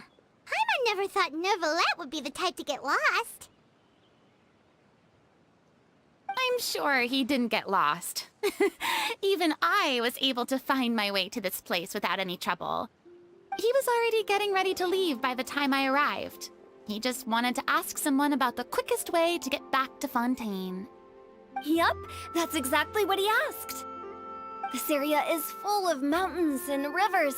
It's normal to not know the fastest route.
Were you the one that pointed him in the right direction, Hu-Tao? Of course.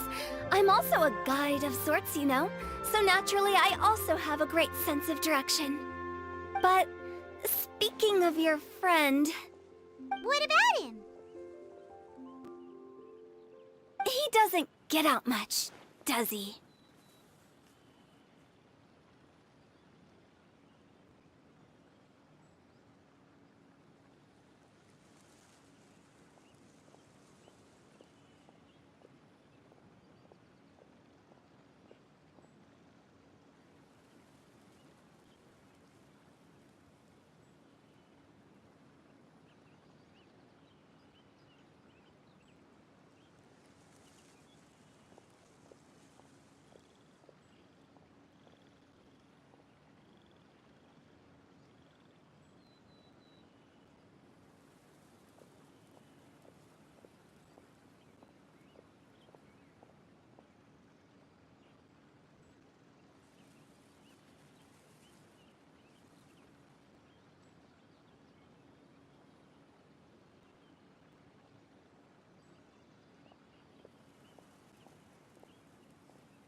No wonder. He was stiff as a board and way too polite. I would have never guessed he was here on vacation if you hadn't told me. All in all, he was only here for half a day. I'm pretty sure he's the only one who would consider that to be a vacation. Oh? This gentleman you speak of must keep a demanding schedule. I'm sure he does. You didn't see him, but he was dressed like he was about to attend some important meeting. It wasn't anything like what someone would wear on vacation. Is that so? Wait, you didn't see him, Zhongli? Unfortunately, no. At the time, it appeared as if Director Hu and Miss Farina were having quite the productive conversation. I know matters of business can take much discussion, so I decided to fetch some tea for them. What a shame. That gentleman seemed like a sophisticated sort of guy. I actually think you two would have hit it off. Is that so?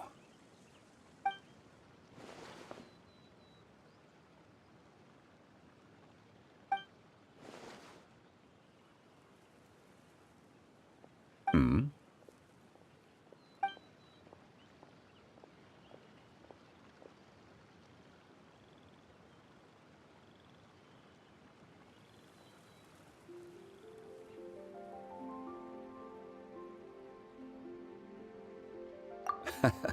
To borrow Miss Farina's turn of phrase, perhaps it just wasn't meant to be. Well, with the Traveler around, I'm sure you'll have a chance to get to know each other at some point. That's right. He's got more friends than he knows what to do with.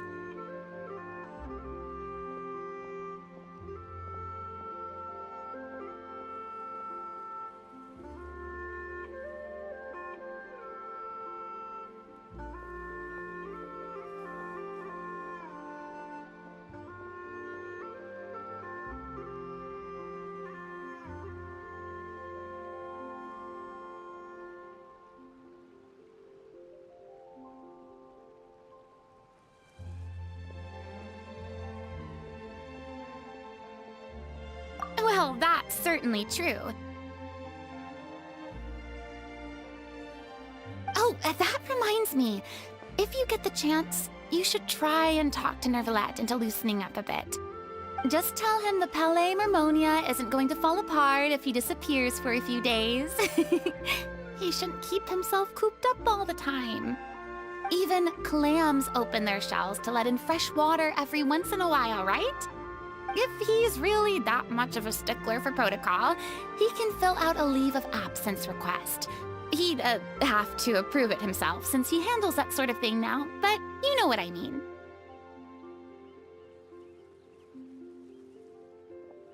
Seems like this gentleman is also in charge of something pretty important. Sounds like a pretty uptight sort of guy, all right. In my experience, a leader needs to be able to roll with the punches. That also includes knowing when and what to prioritize. It seems like your friend still has a lot of growing to do. If I remember correctly, he's already several thousands of years old. You're quite right, Miss Hu Tao. Oh? Traveler, Miss Farina. Those two individuals over there appear to recognize you. Oh, it's Navia and Clorand. Hey, over here!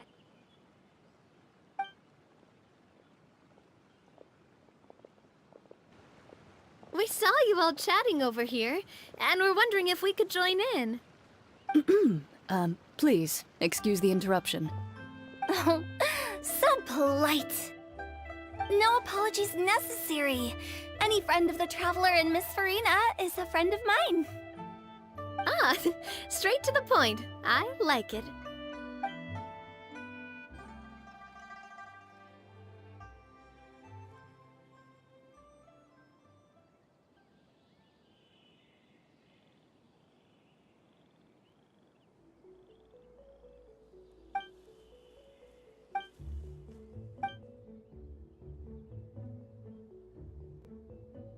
It's getting late. If we want to catch a boat back before dark, we should probably get going. Indeed.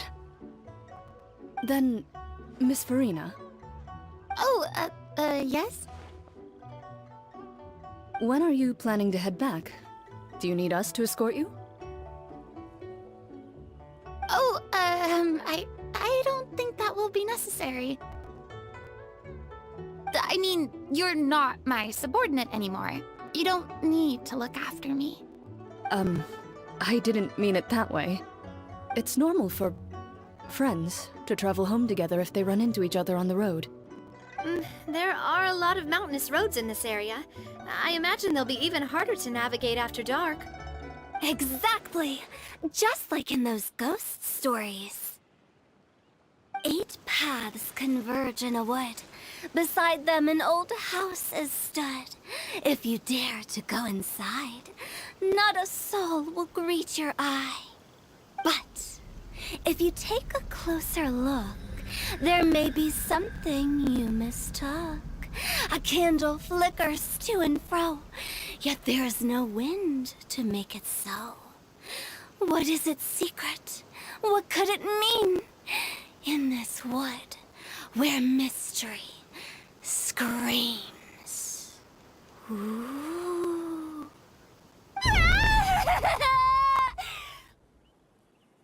My dear demoiselles, ladies, no, I mean friends, please take me with you.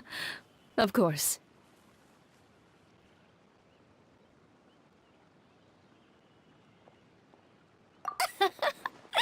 Gotta say, Farina, you are really quite the character.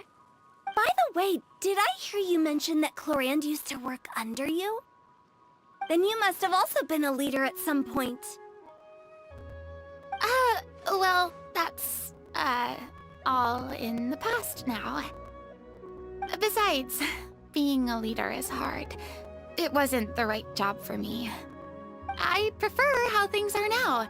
I can come and go as I please, and get to enjoy the sweet taste of freedom. I see. Well, you've certainly picked an apt place to relax. Qiaoying Village is an exemplary choice.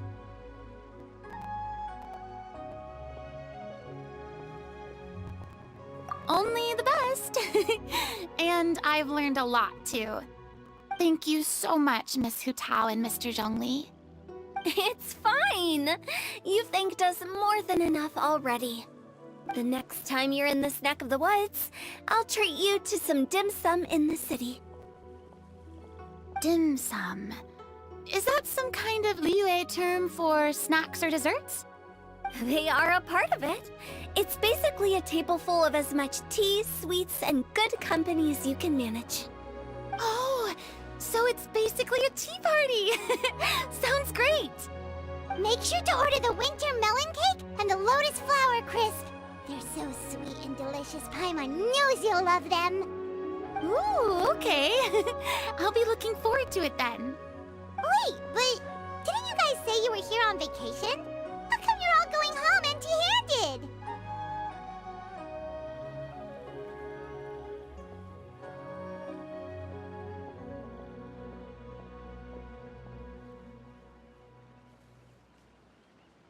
Of course I am. I bought tons of fun things to bring home with me. A kite, a parasol, a little tin frog that jumps. Oh, and a stuffed toy of a mythical beast.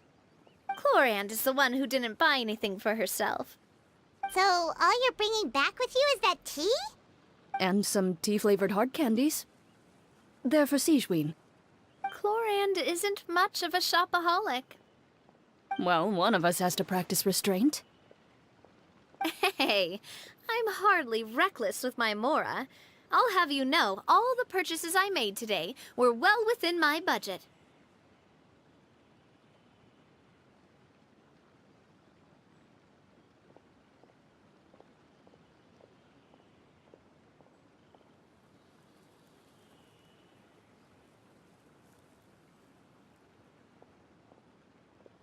Me? Oh, well, I bought some tea, of course. I just had to try all the varieties recommended in the Steambird. Other than that, just some bits and bobs, you know. A little bit of this, little bit of that. They should all be things I can use, I think.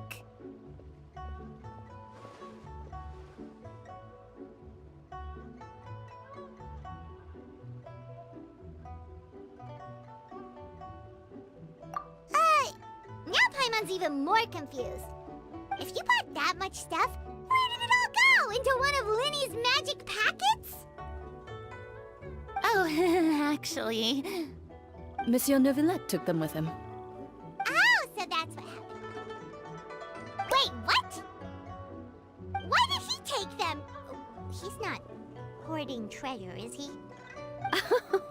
That's quite the imagination you've got there, Paimon. Monsieur Neuvillette just saw the amount of bags we had and offered to take them back for us. I felt a bit bad at first, but, I really did have a lot of stuff. He even offered to deliver my gifts to the Fortress of Meripede for me once he's done with the day's work. Neuvillette is a man of his word. If he says he can do something, then he means it. See, even Clorand was happy to take him up on his offer. If even his trusty subordinate agreed, then who was I to refuse? Wow, he seems like a real gentleman. Maybe he's not as uptight as I thought. If only the funeral parlor had an employee as thoughtful, proactive, and responsible as him. Right, Zhongli? Indeed. Clorand said Neuvillette offered to deliver her gifts to Risley. So if we go to the entrance of the Fortress of Meripede, maybe we'll run into Neuvillette. But we don't know exactly when he'll show up. Osmanthus wine tastes the same as I remember. But where are those who share the memory?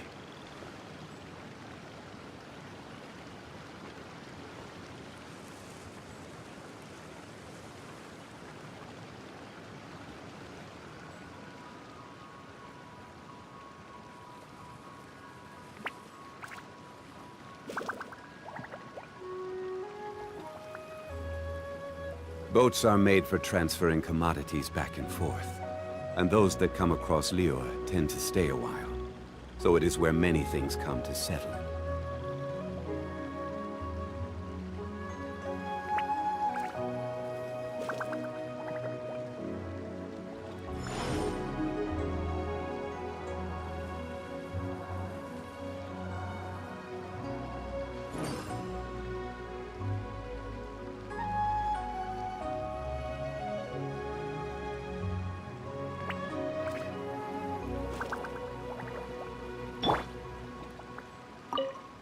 Reminds me, a new year of work is about to begin. If there's anything you want to talk about, Zhongli, you know you can come to me. I'm all ears. Does the director have any concerns? It just seemed like you were a bit preoccupied today, and much less talkative than usual. He barely said anything other than, "Is that so?"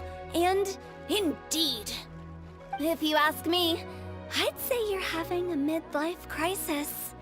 You're getting to be around that age, after all. Is that so? Ugh. I jest.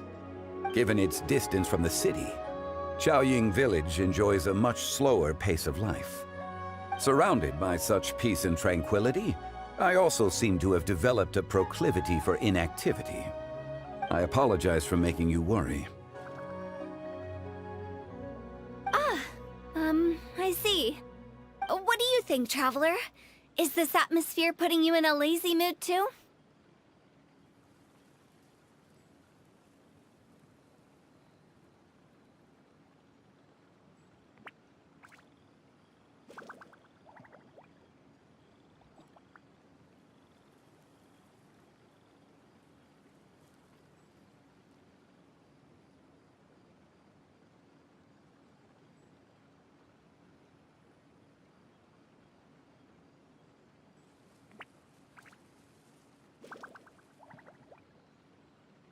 Wow, you are getting really good at these kinds of lines.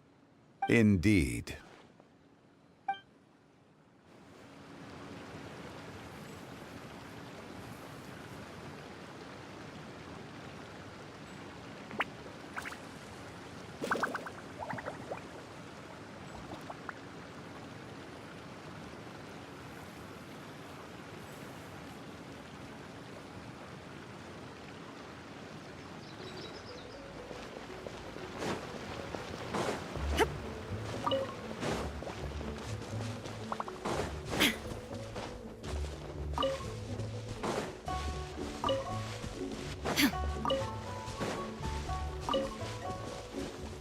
There is no escape!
Seems like the stories here never have a happy ending.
Oh, it's you.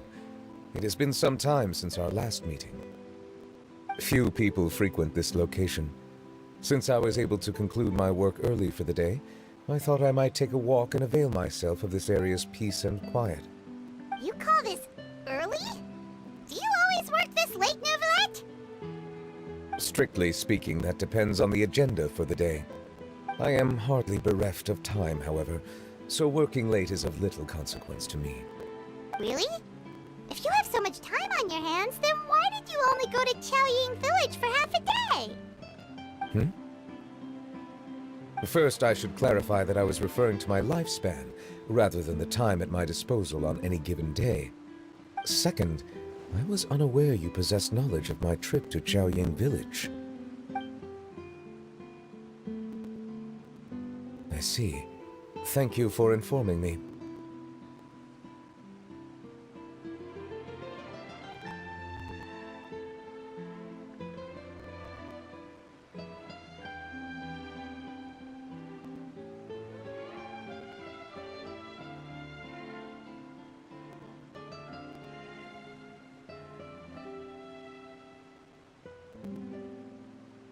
Yes, they have been safely delivered. I have to hand it to Clorinde. Just a simple gift delivery, and she has the great and mighty Eudex at her beck and call. I was just passing through. It was merely an act of convenience. All right. Then I hereby confirm receipt of the goods on behalf of the staff of the Fortress of Meripede. A verbal receipt of confirmation? Is such a formality really necessary for a small matter such as this? Guess not. This quantity of tea, though, seems a little excessive for a gift, don't you think? Before you know it, they'll start accusing me of taking bribes. About that. Much of that is my own excess, I'm afraid.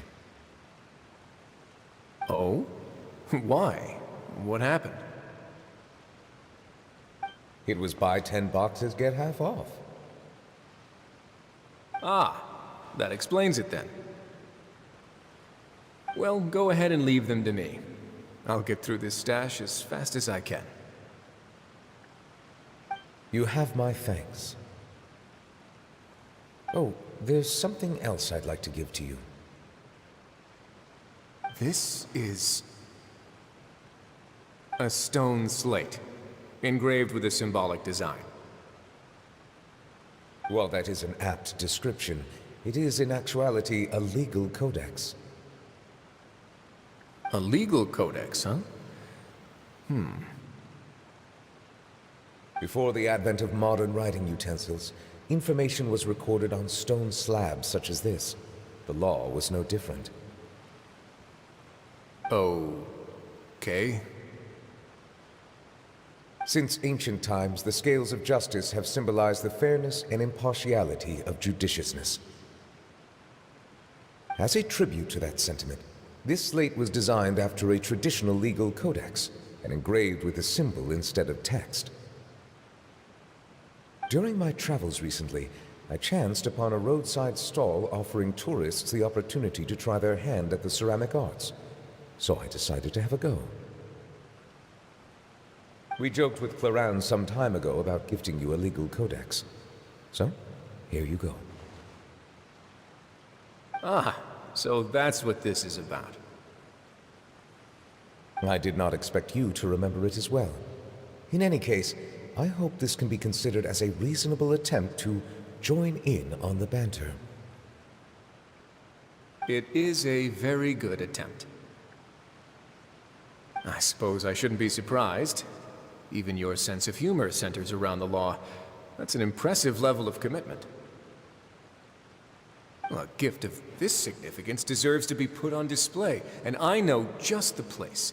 Front and center in the Fortress's showroom. Surely there's no need for such a grand gesture. Just kidding. I don't have anything like a showroom. But we do have a storage room. We can put it next to all the mechanical parts Sijouin has collected. That sounds good to me. So that's what you were doing in Chaoying Village. Indeed. Of course, while I was there, I also took the opportunity to taste the local spring water. The aftertaste is much purer than what I have delivered to me in Fontaine. It stands to reason that the long-distance transport has a tendency to imbue the water with extraneous emotion. If you want to experience the true flavor, you simply have to go to the source. Perhaps I should organize some time off to do the same elsewhere. Then we are of the same mind. It appears my desire is justified. If you say so, but you know you don't have to justify a vacation, right? You can just take one. After all, you're hardly bereft of time. You can do whatever you want. You're quite right. I suppose I suffer not from a lack of opportunity, but rather a lack of inspiration. However, after reading a few articles about Liyue's holiday traditions, the idea popped into my head and made itself quite at home. Seeing as I was free of responsibilities for the morning, I decided to depart at once.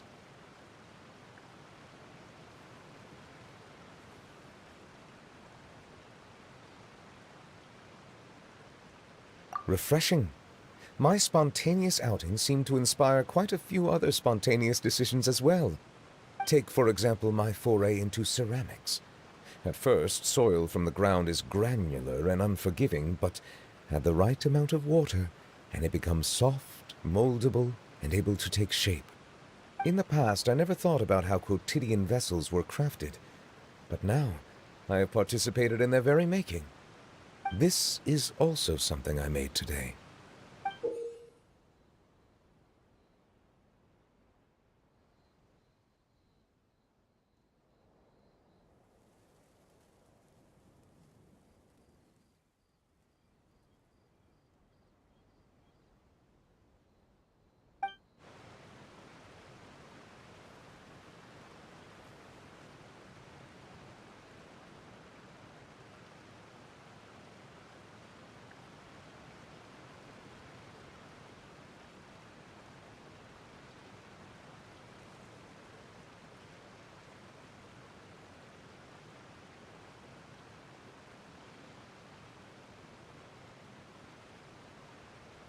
That's a ladle?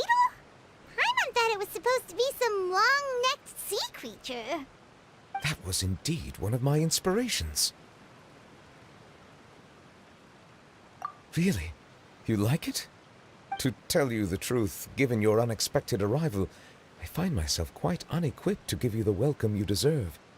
Around such an important holiday such as this, human custom would dictate that gifts should be in order. But I'm afraid this is all I can offer. If you'll have it, that is.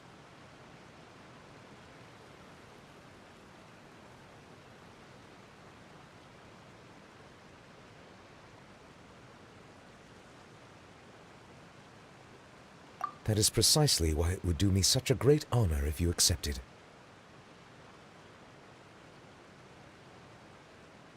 You are most welcome. Happy Lantern Rite.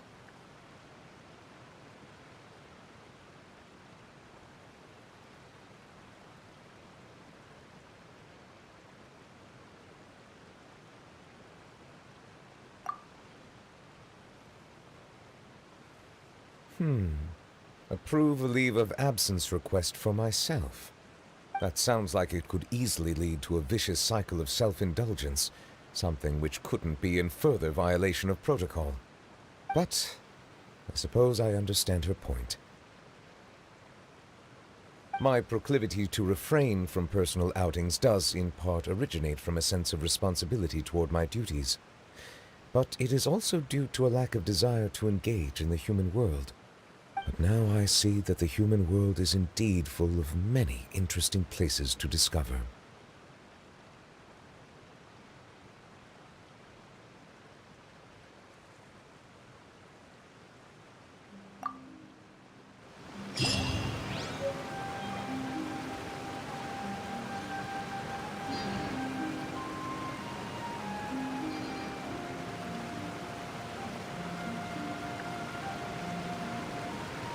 The damned will sooner die again than lay a hand on me.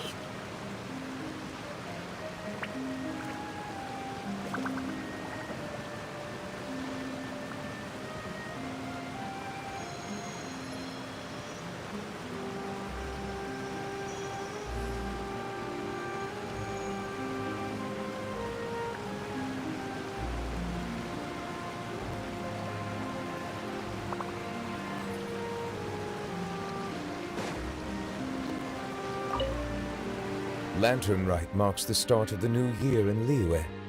In the spirit of the season, then, I wish you a year of success as vast and endless as the open ocean.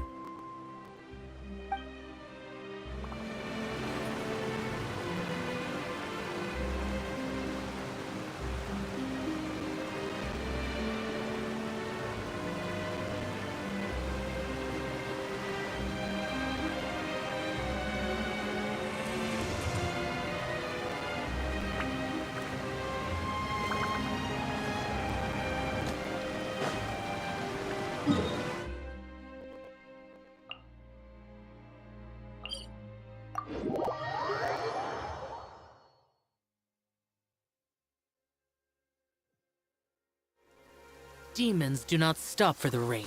Move.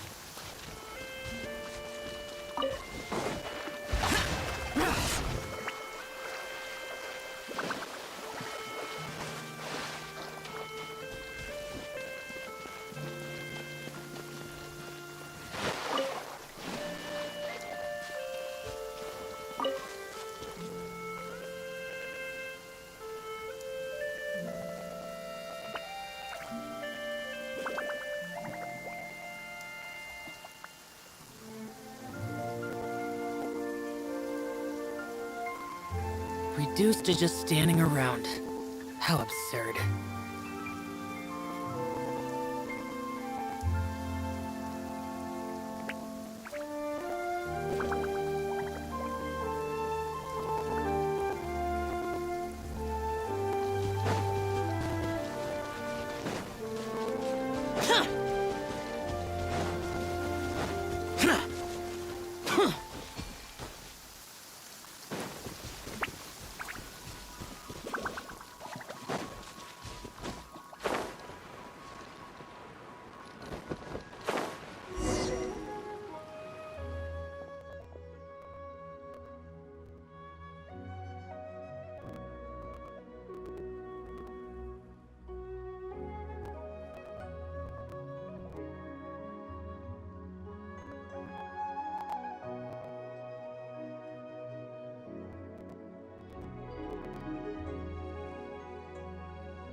Another test. Useless. Evil conquering.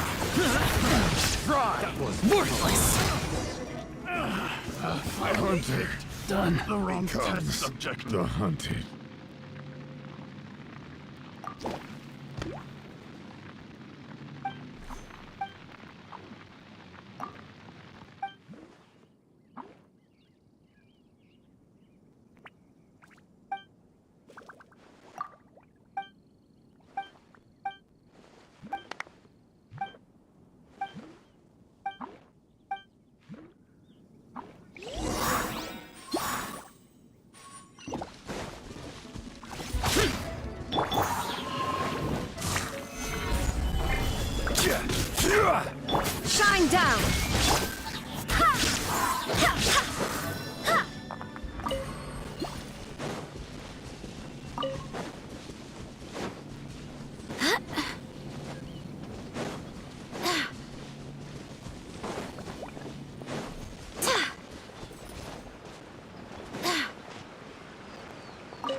Stabilize! There is no Foreign! Useless! I will have order! Go as planned! Illusion shattered!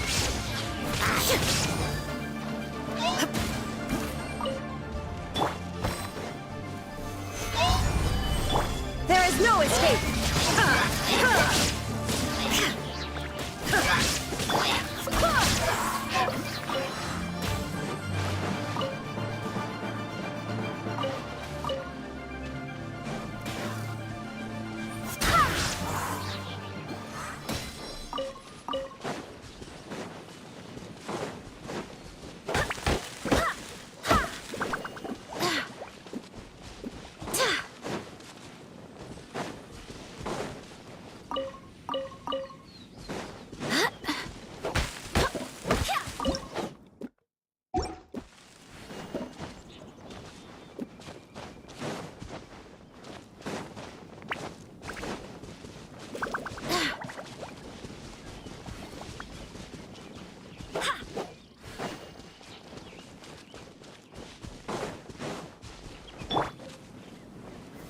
Gather!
Traveler.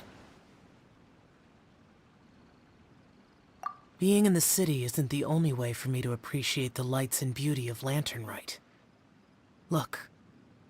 Liyue Harbor lies just beyond this mountain. As long as I stand at this vantage point, I may freely behold the sights of all the kites slowly ascending into the sky. For me, that is enough.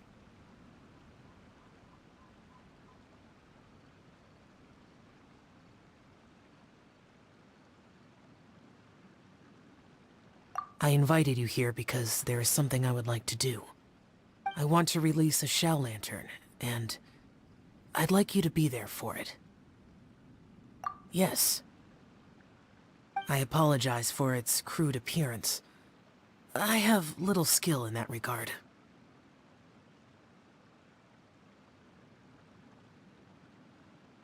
You are very kind, as usual. All right. It's time.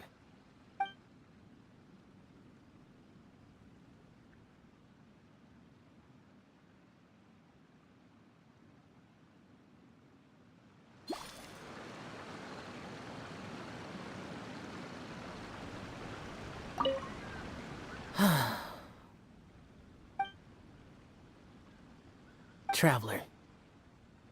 Thank you.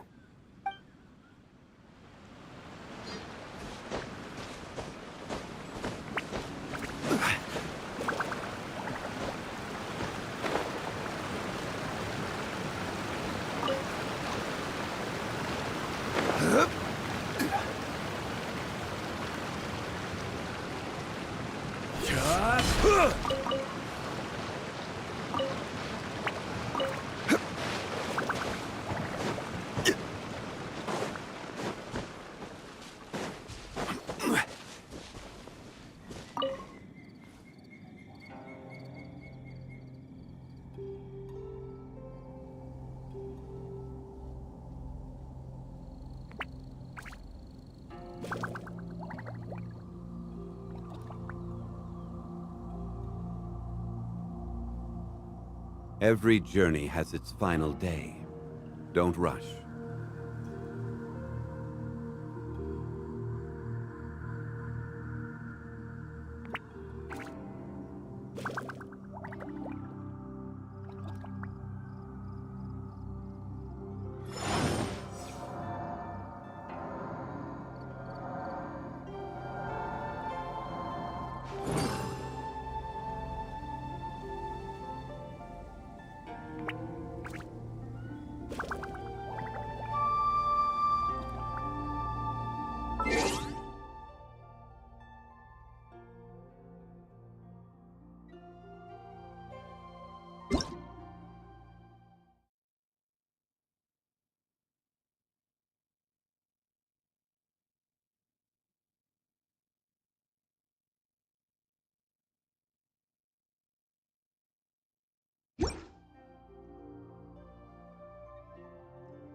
Where do you want to go next?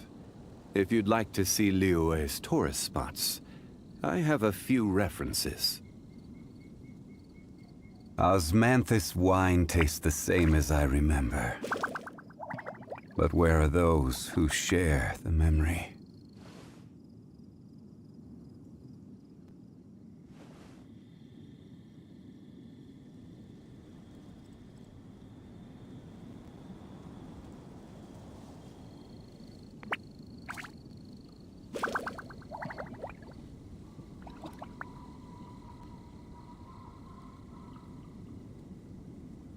Every journey has its final day. Don't rush.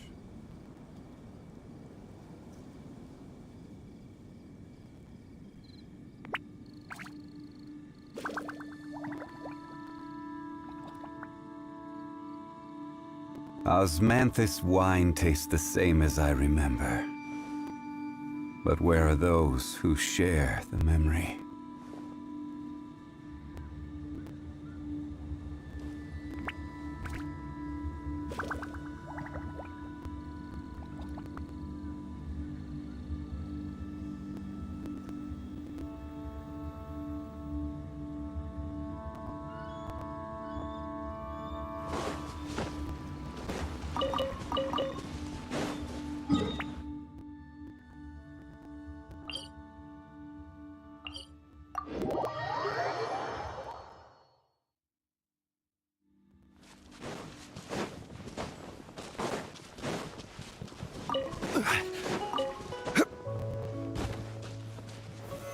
Solidify!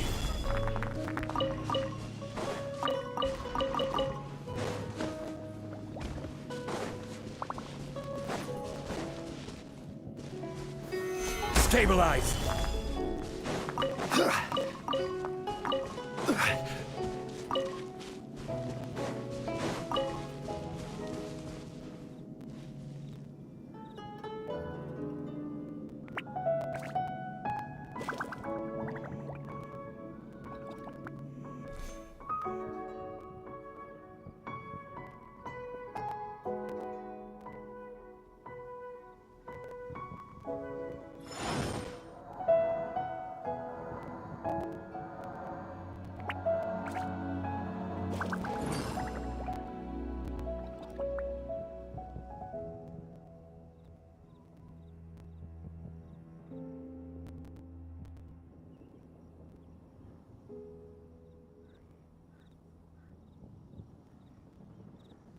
Where do you want to go next? If you'd like to see Liyue's tourist spots, I have a few references.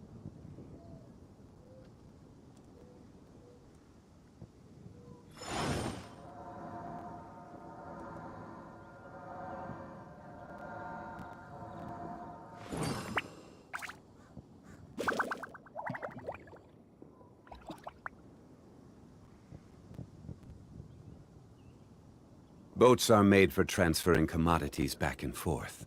And those that come across Liyue tend to stay a while. So it is where many things come to settle.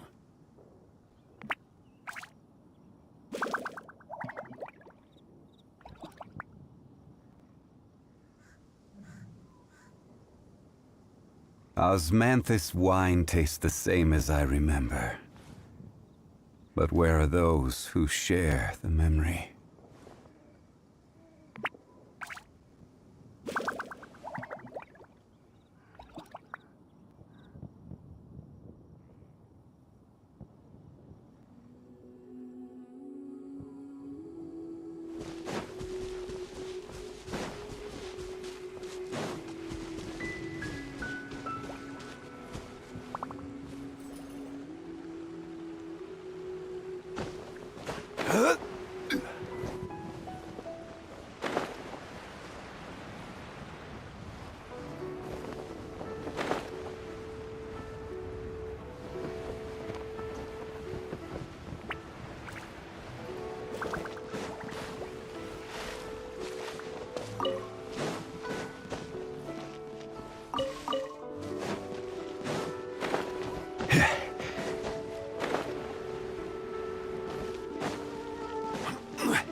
Where do you want to go next? If you'd like to see Liyue's tourist spots, I have a few references.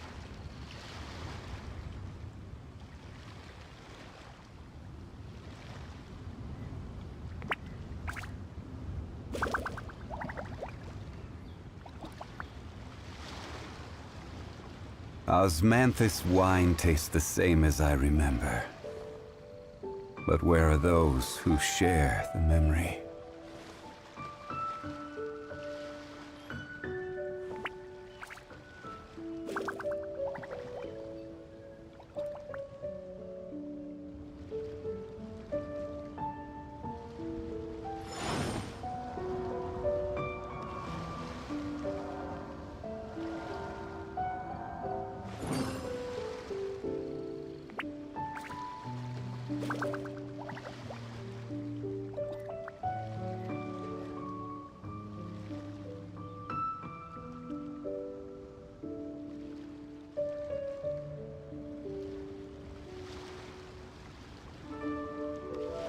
Every journey has its final day. Don't rush.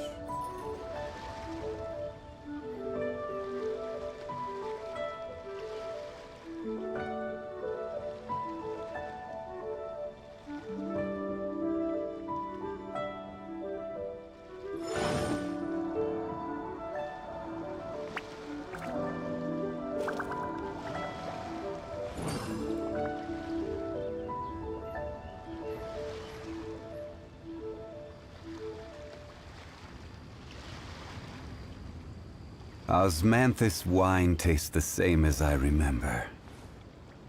But where are those who share the memory?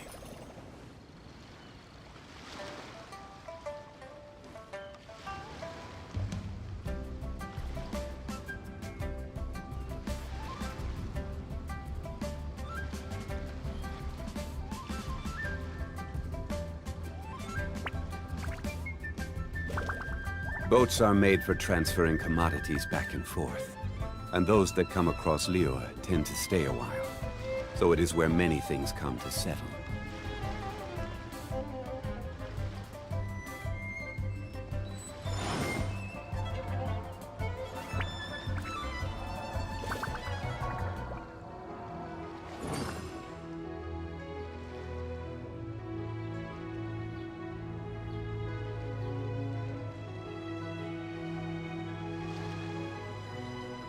Every journey has its final day.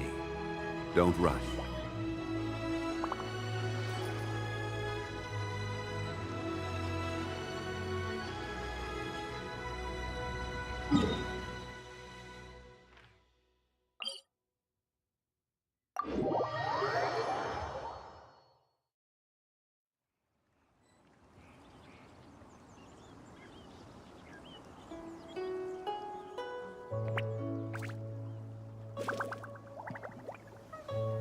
Where do you want to go next? If you'd like to see Liyue's tourist.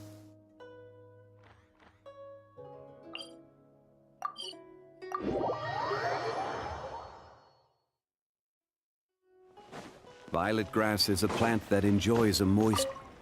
I don't get it. Is something wrong, Shenhe? Tell me. Perhaps I can help. The color black doesn't get dirty easily, so I thought this outfit would be acceptable to wear to work. But Xiangling told me it was inappropriate. But inappropriate? How? She probably just meant the outfit isn't suitable for that particular environment and occasion. But for a festival gathering with friends, a nighttime stroll, or an important banquet, your outfit is more than appropriate, Shenhe. So you're saying it's only something I should wear in front of important people? I suppose that's another way to think of it.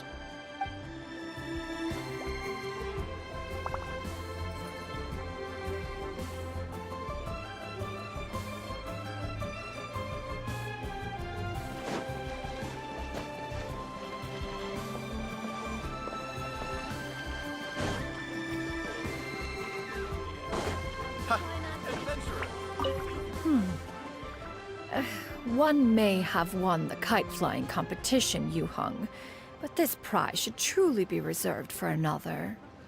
You need not be so humble, Honored Adeptus. Among all the kites, yours was quite literally a cut above the rest. Please accept this prize. You deserve it. Besides, I'm quite certain we owe a fair share of the success of this year's Lantern Rite to you. If you insist, then one can hardly continue to refuse. However, there is another matter with which one would ask your assistance. Of course. One would be much obliged if you could distribute this case of Sunglow tea among the Millilith on duty. The security of the festivities rests entirely on their shoulders, after all. One presumes they could always benefit from something to invigorate their spirits. Cloud Retainer is so thoughtful and attentive to others' needs. I would expect nothing less of an esteemed adeptus such as herself. Understood. I'll get on that right away. A fortuitous result indeed. One's tea surplus has hitherto resolved itself.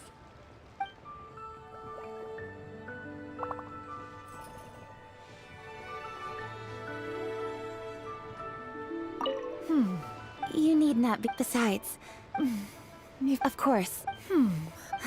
Cloud. Understood. Oh,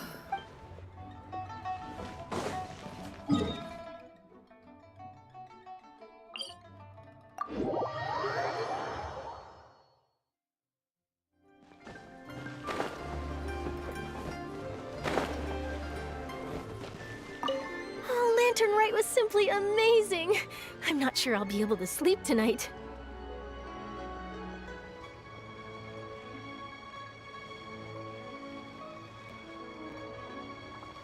Oh, that? Yeah, interesting story. It was invented by a guy from Fontaine. His name is Ildison. He's always tinkering away at some mechanism or another. He's even asked the Steambird to write about his inventions on more than one occasion. I believe I have a direct quote from him about this particular one. Yes, here it is. The device is powered entirely by mechanical components without the need for any additional energy source. Basically, it's a manually operated cranking device. How high it can fly entirely depends on how much force you can exert. Combining this invention with a kite. What a great idea, right?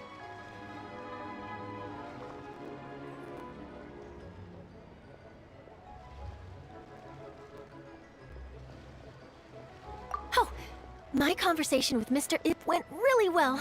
I've already sent the first draft of my article back to the Steambird. It's a piece that contains all the pertinent information while also telling a story. I'm quite proud of it. Oh, that reminds me. I should thank everyone who made this possible for me. Especially that spirited lady with those peculiar turns of phrase. Miss Xianyun was her name, right?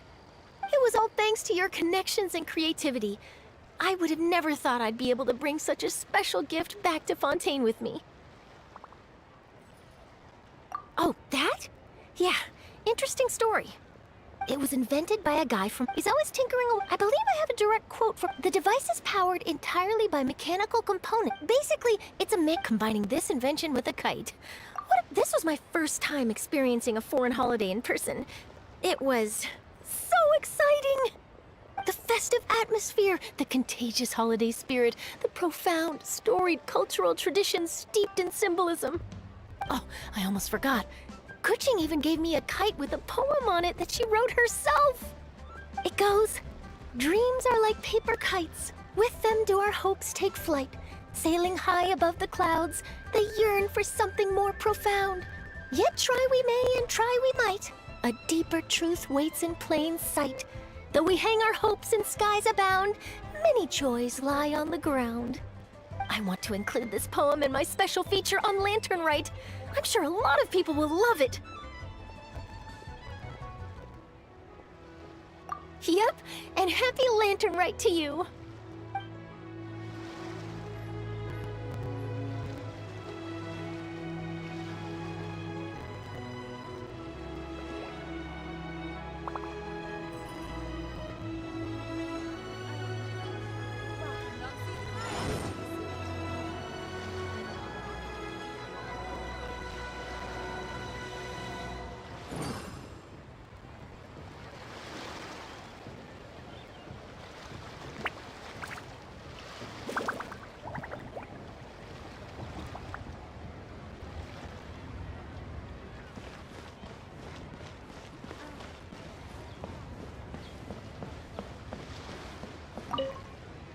Given your present countenance, one presumes you are missing some old friends again. One cannot help but be reminded of them. Pray speak. Unburden yourself of these sentiments. One simply wishes Menogius were alive to witness such peace alongside us. He was so skilled in matters of craftsmanship. Kite-making would scarcely prove to be a test of his capabilities. Were he yet amongst the living, he could have opened a kite stall. One is certain it would have been an establishment rich not only in profit, but also esteem. And if, as in the past, he were unable to involve himself in matters of the mortal realm, we could sell the kites in his stead. When we finished, we could bring him back wine and partake in drink and good company. Mooncarver, those are now but fond moments in our memories. Indeed. The dead are gone, so, as the representatives of the living, let us take in the sights for a bit longer, if just for his sake.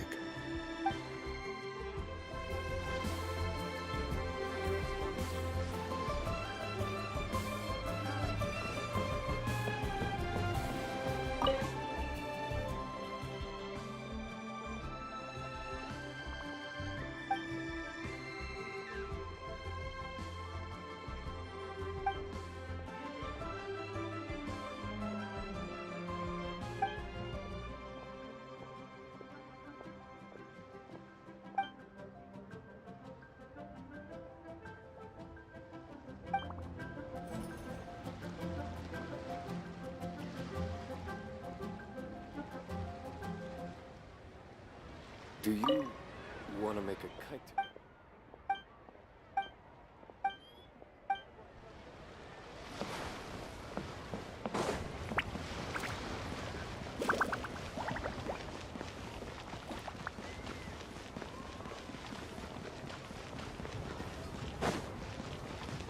Senua Kiosk. Place to go for classic. Solidify!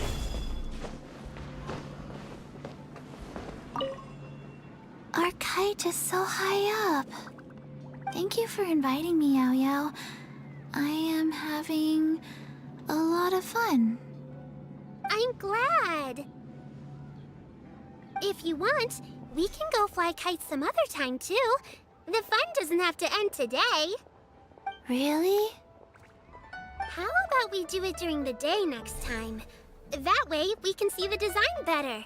When it flies super high up, it will look exactly like a real finch. Okay. Can I take this kite to bed with me? But of course.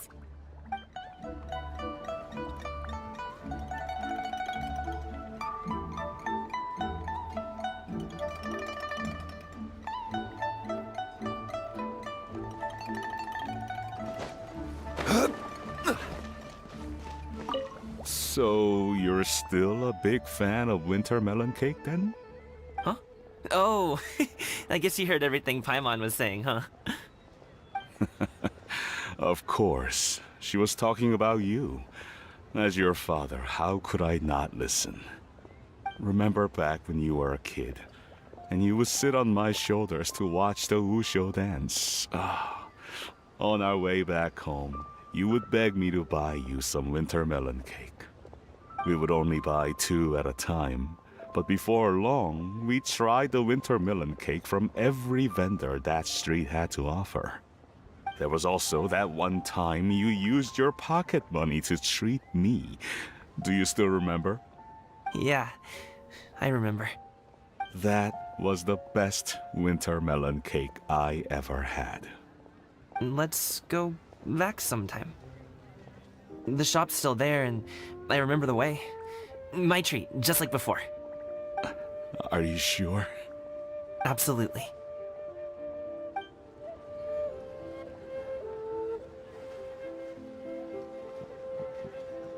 Senua Kiosk. Place to go for classic dishes.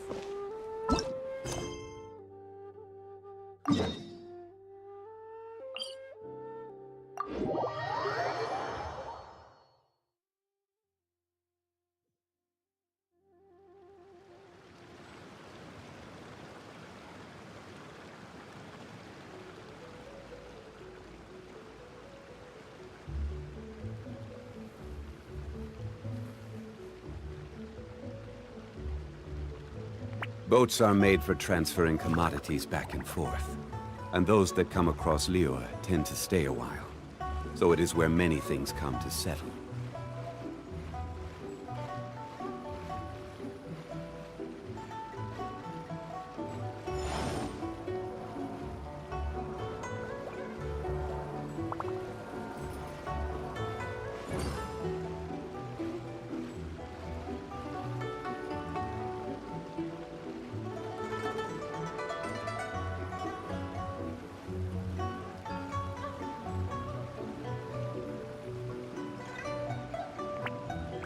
Where do you want to go next? If you'd like to see Liyue's tourist spots, I have a few references.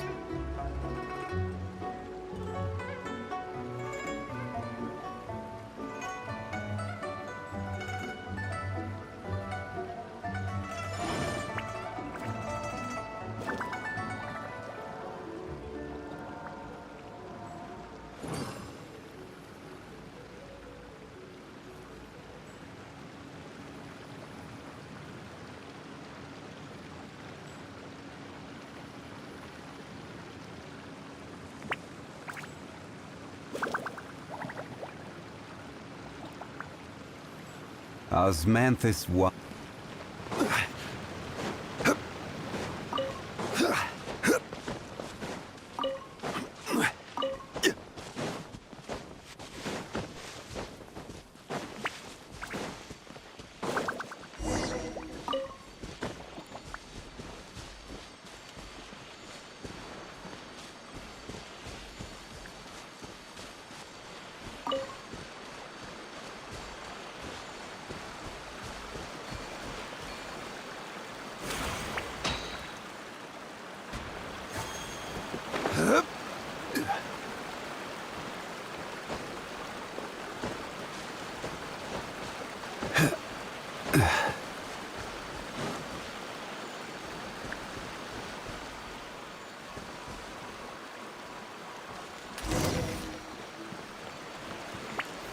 Stabilize! Illusion shattered! The hunter becomes the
But a momentary distraction.